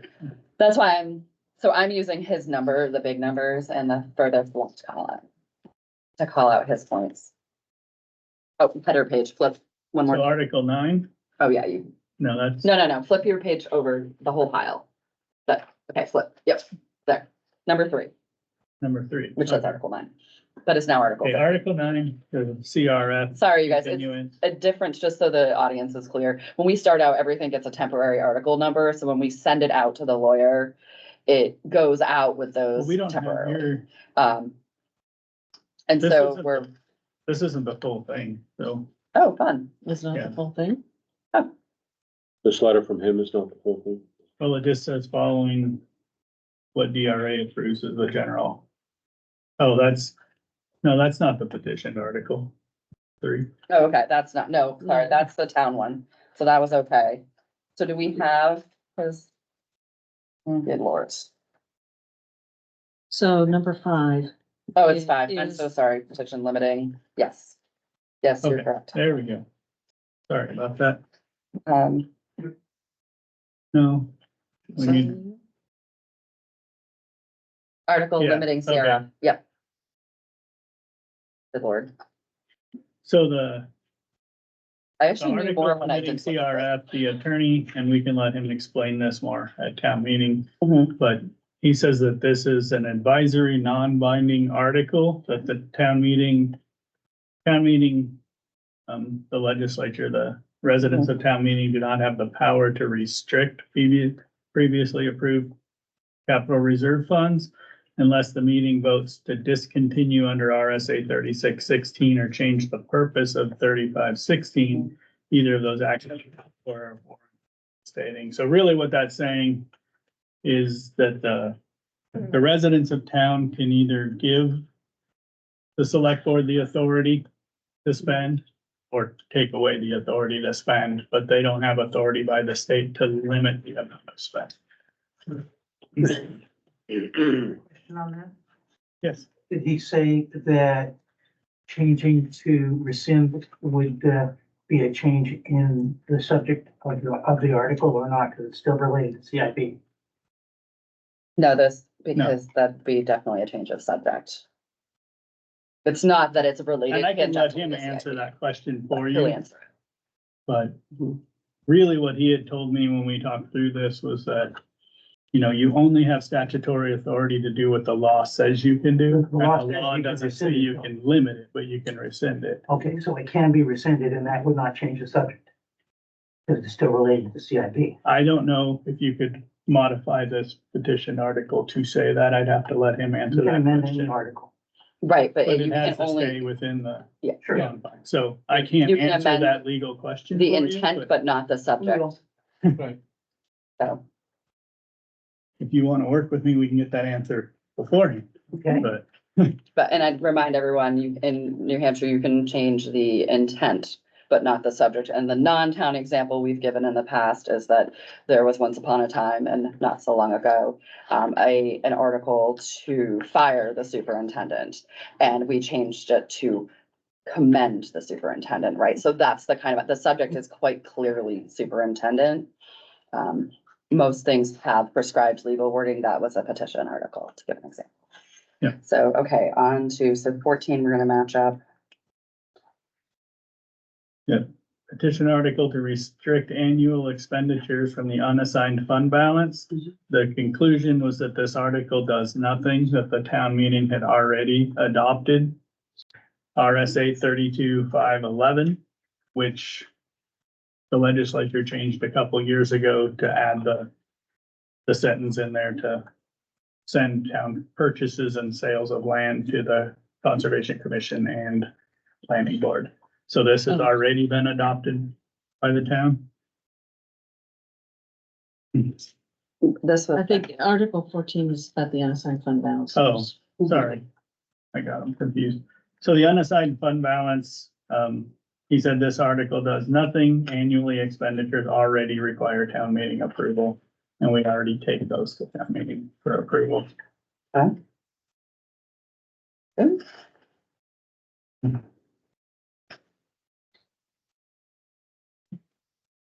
My goodness, where am I? Yeah. I'm Ed. Something over there. So this is readoption of 4114. That's the one I Yeah, just covered. described about the sale and purchase or sale of land, that it needs to go to the Conservation Commission and Planning Board prior to.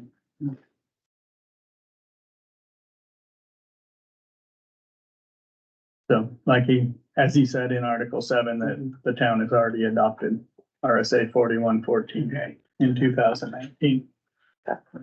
And Jim will be able to help explain all of these, because he will be on hands. He will be there. And we will not be trying to explain his explanation for him. And then, Article 16, the Pledge of Allegiance. Legal conclusion in response to the question, the court would be unlikely to find that reciting the Pledge of Allegiance, that was unconstitutional. That was asked by Lindsay, that someone had found that in the past. If town meeting wants to pledge, though, it can vote at each specific meeting. So really what he's saying is this is non-binding from year to year, that he can't bind town meeting with this, but they could vote on an annual basis whether or not to say the Pledge of Allegiance. So we have to vote first to say the pledge. Unless the moderator. I don't set the agenda, so it's not my call. I just administer the agenda, so let's keep that very clear. okay, so they'll have that discussion and then and figure out what we're gonna do here over here. Yeah. Okay. Okay. That, Johnson Drive. So the conclusion of the Johnson Drive article is that this article is only advisory and not enforceable. A petition article cannot nullify a prior appropriation, and an article like this cannot bind future town meetings. Okay. And we'd had the question on the advanced transit article about whether or not we could put the budget committee in the board, Yeah. and they said yes. And yes, you So can. that's helpful. I think it's a moneyed article. Moneyed typically. article. I thought money petition we could, okay. So that helps. And that's. The rundown, okay, and Jim will be there to help guide everybody. I will let him better explain. Love it, love it. So, is everyone game to go on to strategic planning discussion? We're revisiting. Okay, I'm gonna fess up and go to church and say I didn't do my homework. How's that for a starter, for a kickoff? I did get 2. Oh, somebody's a good doobie, not me. There was homework? If you had changed, yeah, if you found anything that needed corrections. Retired people. I don't learned get that to from do- my students. Homework. Retired people don't have to do homework. I Are learned you that. sure you emailed that to me? Was that really in the assignment log?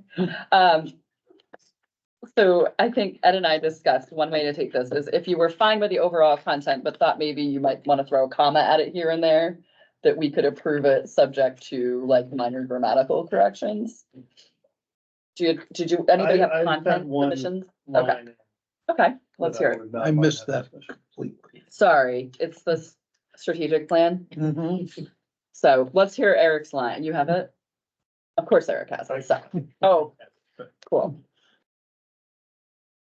Did you get mine? I got yours and I got Alice's, but I didn't read Okay. through them yet. Yeah. Just scratch everyone's memory bank a little. The strategic plan, I see you're getting with the program. I got them today.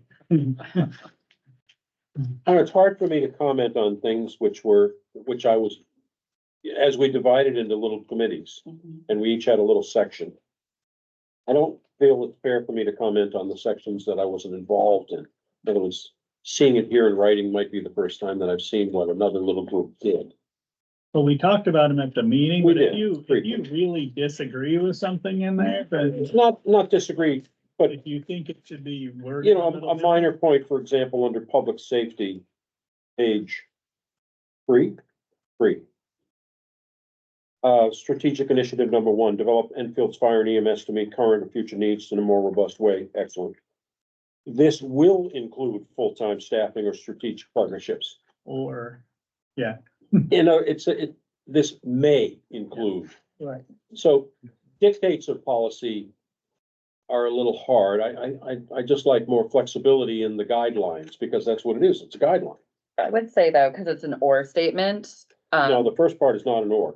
This will include. yeah, so if That's you not an were, or. so it's will or strategic partnership, so you could read, say, will include strategic partnership. No, what it's saying is In the English. first part will include staffing, and then the second part refers to the second part of the phrase of EMS. I wouldn't be opposed to the expansion. word may. May. You know, it's not a big deal. It's a minor point, and I don't think future generations would necessarily interpret it strictly. Yeah. So I'm not, you know, If We're- we're gonna analyze it word by word, yeah. I recommend we postpone this. till Yeah. next- Yeah, I think if can, you, yeah. I think if you send, because you got a copy in Yeah, Word I went through it. to send in, and so I I think think it's based send, I'll be happy to read it carefully. Yeah, interesting. Did you see the thing that Miriam Graves now says you can end a sentence in a preposition? yes. Yeah. And it's been killing me for years to not do it, and now I'm still afraid, It just came out this like week. the Oxford. Mark Twain said that years ago. Did he? So please get me those back. We're going on our third meeting now of kicking this down the. Eric did his homework. Eric found his Okay. homework. Let's see the one thing, so on page 7. Okay. Where it says Enfield will be found that, I added one bullet at the, going in, but I added one bullet that says balances long-term and short-term costs and the value that expenditures and investments provide to citizens. I like it. Nice. What's that? So if you guys can get those to me, maybe by the end of this week, I Yep. can get it back to you in time for you to review any more major changes. And the homework is to go in and Minor stuff. either if you can print it or do red lines so that Ed doesn't have to hunt any word on it. So. Yeah. To lighten the load. Yeah, if you can do them in red line, I can copy and paste them into another red line version so you guys can see all the changes. I like it. We'll accept it on paper. Yes, Yeah. of course. Yeah, absolutely. With your red pen Yes. or whatever color you want to use. The formatting changes between 9 and 10. You're a tough crew. We are. You haven't been using that red pen a lot lately, so. I gave up my red pen about 25 years ago when a student said, oh my God, my essay is bleeding ink. Okay. That's a new one. He really didn't do the assignment, did he? Missed out on the assignment. Okay, down to create emergency services advisory committee. So you have Ed's cover letter in your packet and then a sample of what it could possibly look like. Go ahead, Ed.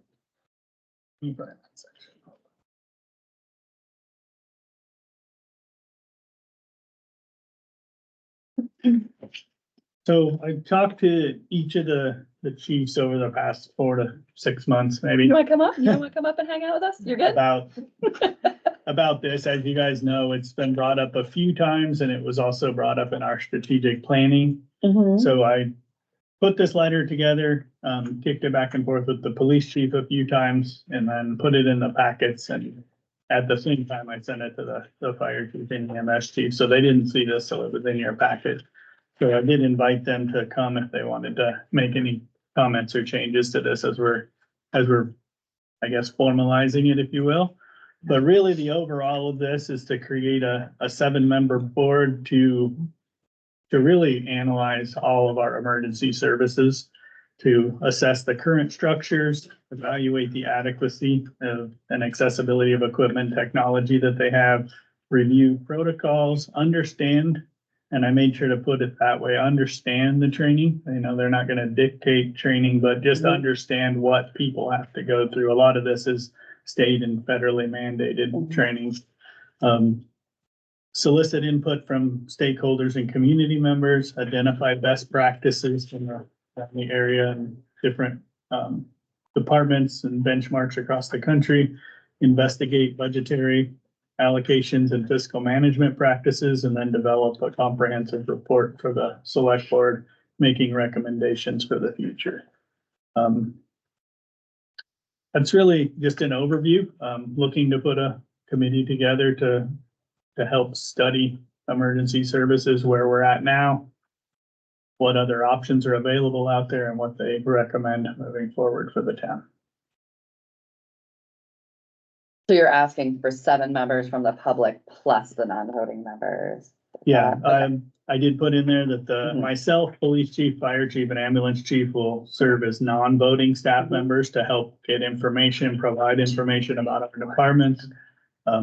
As you guys know, on the past couple committees, I've served as a member of those committees, but I think in this area that it's better that staff members are not an actual voting member making a recommendation, but we're there to support the committee. It's the pleasure of the board.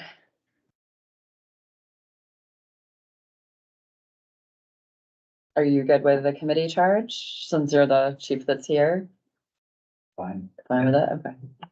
I mean, we typically, when we look, we take a look at people who are longtime residents, people who are young, old, male, female, non-binary, whatever, and try to wrap it all into getting it to where it's hard, right? So sometimes I make a scatter plot, because I'm like that. It's very hard, We've but gotten a lot of I think we've got- compliments on the Johnston Committee and the Methodist Hill Committee that it was a well put together effort. I do think the select board does a very good job at putting these committees together. and I really am very thankful that we have a lot of folks volunteering to be on these committees. I think for this committee, also, it's an important committee. I'd like to see a liaison from the select board on that group. We typically have not done anyone from the select board on these type of groups because they bring their report back to us and we decide together. We have a number of other committees that have a liaison. And this is an important one that I think should have a select board liaison. Eric, John, what are your thoughts? I'm fine either way. I mean, certainly. Yeah, I guess I don't feel strongly, I like having subcommittees and not over managing some of the stuff and then taking the recommendations. I also think sometimes you get better conversation when, we're not in the room. Sometimes. I think Ed's gonna be there in the room, and I think that to me is sufficient. That, he will keep us informed as need be. My major thought is, as long as the chiefs of these services are in favor of this process, I'm ready to go along with it. Fair enough. I was gonna volunteer Alice since she wasn't here. Poor Alice. You go try to get your PhD and you get all the jobs, Exactly. man. All right, so, are you okay with just a, You want this as a motion? agreement or would you It like? says a motion. Oh, I'm going to read it. Motion, right, the motion's here. I'll read it. Thank you. To approve the formation of an emergency services advisory committee as described and charged in the organization document presented or amended at the March 4th, 2024 meeting, and further authorize the town manager to start the application process to fill the committee. I'll second that. Any further discussion from the board? Seeing none, all those in favor? Aye. Opposed, Aye. abstentions, it's unanimous. Thank you. Okay, there's no administrative items. We are on to public comments. Folks in the public. This is your big chance. Go ahead. Bill Shippen, Methodist Hill. Mhm. Excuse my ignorance of an acronym, but what is RFP? Oh, request for proposal. Thank you. We Okay. try to make a That's fine. habit and sometimes I forget to say the full phrase. So, and feel free, you can just be like, we'll take a shout out like, hey, what was that? You're in the mid, so you don't have to wait. I'm sorry. Second quick question was, given the Methodist Hill Use Committee's recommendation, has the town been approached by anyone per those recommendations versus the understanding Hinshaws have already approached the town? I've been approached by 4 different people wanting to purchase this property, maybe not directly about what Methodist Hill Property Use Committee recommended. I do know at least one of them were in favor of that recommendation and moving forward in that direction. Okay, but just to clarify, the attorneys for the Bosworth estate, whatever, when does that timeline start for them to initiate some sort of proposal or request? I don't know all of the exact timelines. when the town decides to sell a property, that's when we have to notice the individual that the prior owner, that we are going to sell the property, and they have a certain amount of time in order to tell us they'll redeem, and then a certain amount of time beyond that to actually get the money to us. And I don't know the numbers exactly, but it's like 30 days and 45 days and something like that. Thank you. When we launch the RFP, is that when we give them notice and the clock starts ticking? Pretty much. More than likely, yeah, when the final Okay. decision made that we're going to do this, then These are all state laws, and when you don't do it terribly often, which we hope not to do it, right? Then we usually have to look back and figure it I'll out. look at attorney guide. Yeah. Those things are too important. Yep, no, we're gonna get it right. Thank you. Thank you. Go ahead. Gary Hubbard from Methodist Hill. I have a question about, the amount the town potentially recoups from the sale of the property. My understanding that the town can only recoup the amount of money that they have lost or that is owed to the town. Taxes due, penalty, any costs that we have associated with that property. And then anything above and beyond that is returned to the property owner of So record. basically, the town acts like a real estate agent for the Bosworth family. If we take it by tax deed and decide to sell it, I guess in a roundabout way, the station. So does that mean, is there a benefit for them financially, one way or the other, to decide how they dispose of the money? The only benefit is future tax revenue, correct? Or keeping the land open for the public. And it's always important that people pay their bill. Right, but I'm just saying that, that's the only real benefit. So the amount of time the town able to recoup the money they spend on legal fees, Yes. time and discussions, time in meetings, all those kinds of things. We're that just they- here to hang out with you guys. Well, I'm just wondering, Yeah, so what's to prevent someone from going to the Bosworth family and saying, helping them pay it back and then buying the property without any of the stipulations that the town has put on it? we can't tell people to do it in private transactions. We just have to follow what state law says. Yep. Yeah. So if people want to make private arrangements to do something, that's beyond anything we can. Go ahead, Harrison. Very quickly, a bit like Bill Shippen's question, the open RFP, is it fair to say that we'll see the wording of the open RFP at the next select board meeting? Yes. And if you want to request a copy beforehand, you can ask for it. That would be great. One thing I've been aware of in this whole process is that people say public access, open land, in perpetuity. It's rarely really defined in any meaningful way. And I would hate to see the RFP leave generalities open for interpretation X number of years down the road. And an RFP, because it's a request for a proposal, which is different than an RFQ, which is a request for a quote. Quotes are very definitive. Proposals say, we give these general guidelines and guardrails, and these are the expected points we think a successful proposal will hit. And someone might come back and present, I'm gonna throw out something totally not real, Disneyland, right? We know Disneyland's not going there, so it's a safe example. And we'd be like, whoa, we didn't think of that, but it does meet X, Y, and Z. Sometimes you get something you never expect, and sometimes you get something very normal. I was gonna say, an RFP, especially as we discussed, will be very general. And it will say, probably conserve a certain amount. And that's just gonna be not, it has to, but that's something we would like to see. And we're gonna be open to any proposal, including Disneyland, that someone wants to throw out. Then when the select board looks at all the proposals, they'll choose the one that they feel is best for the town of Enfield and. But the select board will still reserve the right to modify the acceptance of a proposal. Yeah. Thank you. Go ahead.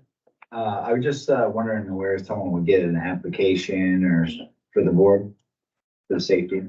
I will be putting those out. Anytime. Richard Martin, which I should have said out loud. I could have done that. Sorry. I was like, oh. Only a cramp in my leg. Yeah, no, I know. My brain is obviously going south.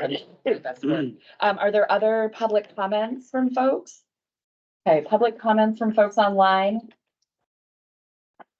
Gonna give you a couple seconds to raise your hand and unmute yourself. Okay, seeing no further public comment unless there's other business from you guys. We need to have our select board meeting with the annual health officer, and I think that's going into non-public, right? Is it No, starting out? We can do Start our annual meeting? the update. Come on down, Liam. Okay, so we're doing our annual, and you guys can stay for our annual meeting with the health officer. The select board acts as the Department of Health in this case. And before we're done with this part, you guys can decide if you want to recommend reappointment of our health officer. If you say no, you have to. Someone else volunteering? We would need a motion before the end of this. And we, yeah, I would say that makes it you. Okay, go ahead, welcome. Okay, thanks for having me. Liam Aaronswag, for those who haven't met me yet. And, the state of New Hampshire public, the law 128 requires that each town establish a board of health. It's the health officer and the select board at minimum, okay? And essentially keep you up to date on what I'm working on for the town. We've had, most of the information is in the annual report that's going to be presented at town meeting. One of the things that's become a more of an emphasis last year was cyanobacteria blooms. We had 5 blooms, 3 on, 5, warnings / advisories from the Department of Environmental Services. So, a warning, advisory, they use both terms, side by side.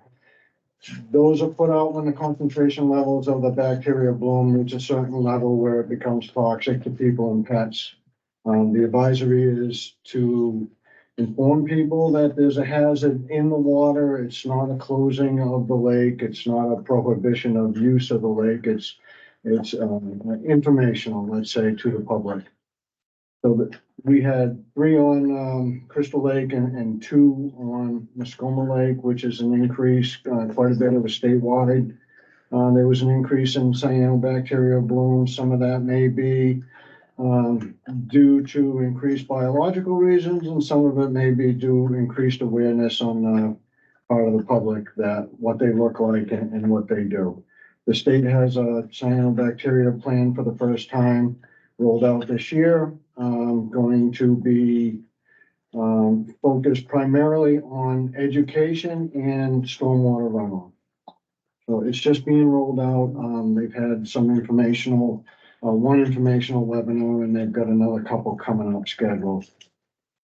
The other emphasis that you should know about is, I would say, an enhanced concern about trash in Enfield, especially downtown on Main Street and in the downtown vicinity. Had 12 complaints last year, not all from the same person. I don't want you to think it's one person making 12 complaints. It wasn't that way. But there is definitely seems to be an enhanced concern about the appearance of downtown Enfield. Other than that, we've had the solid waste ordinance that we have in place is very beneficial to any kind of action for our compliance with cleaning up of those properties. We've had 5 septic issues, which is normal for my time in town. One of which was due to stormwater erosion from a really bad storm. 2 were in failure and 2 were concerns from residents about potential waste discharge from RVs. So that's normal. I usually get 5 complaints roughly a year for septics. Something that as the health officer, I'm compelled by state law 147 to respond to any concerns about septic. So I have to look at each one. Couple of things that were down is I didn't get any investigations for mold. I've had a few phone calls for mold. Mold is not regular. There's no maximum contaminant level for mold that's set by either state of New Hampshire or the Environmental Protection Agency at the federal level. So a lot of there are rules for tenant landlord type situations with mold. cause of the mold is from, leaking plumbing, leaking roofs, leaking foundations, that sort of thing. It really addresses the source of the water and not the mold itself. So, that was something that was down. I didn't have any questions about COVID. And just do the normal, state schedule for, daycares. As a health officer, I have to, check out the daycare residents, concerns about lead paint and those sort of things. Tamper-proof receptacles for the electrical outlets, that sort of thing. And, I think that might be it for, what I've responded to. And one foster home. Foster homes are, you know, whenever somebody applies for that. There's also one other thing. There's an amendment to the state law. State law 147 is the primary, health officer, authorization by the state and kind of lists what the health officer is obligated to do. One amendment to that, which was adopted on February 8th, it goes into effect 60 days from February 8th of this year. And it was a reaction to the COVID-19 responses, what I'm told. We haven't got any guidance yet from the Department of Health and Human Services about the implications of this. All it does is change a few words. RSA 147 states, previously stated, the health officers of towns may make regulations for the prevention and removal of nuisances and such other regulations related to public health. So what it's done, it continues on, but the pertinent part of it is they struck out other regulations related to public health, and it now states the health officers of towns may make regulations for the prevention and removal of nuisances or similar threats to public health. So what it effectively does is dampen down the authority of the local health officer to respond to the bigger statewide issues and really narrows it down to local concerns and not national or state concerns.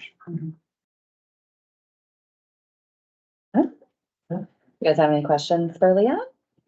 And on the cyanobacteria stuff, are there any recommendations from the state or elsewise of things that we should be considering to do? Not yet from them, so I haven't, they're doing the educational webinars on this new strategic plan. Primarily their emphasis is on education of people for, fertilizer use in proximity to bodies of water. Phosphorus is food, it's growth for them. Stormwater runoff, which has always been a concern of the states. So they want to give some examples of certain fertilizers that are more beneficial or more safe to use in that near water bodies. And they seem to be, based on the previous webinar, wanting to get with state DOT to handle roadway runoff that would ultimately end up in a body of water through streams and down into rivers and down into lakes. Are there any best practices we should be looking into? The most of it is educational on what they've already put out there. They're just, it's more of an emphasis now to get people aware. So there's no actual recommendations on like ditch digging, oversize and water diversions yet? They're still coordinating with the state DOT with those.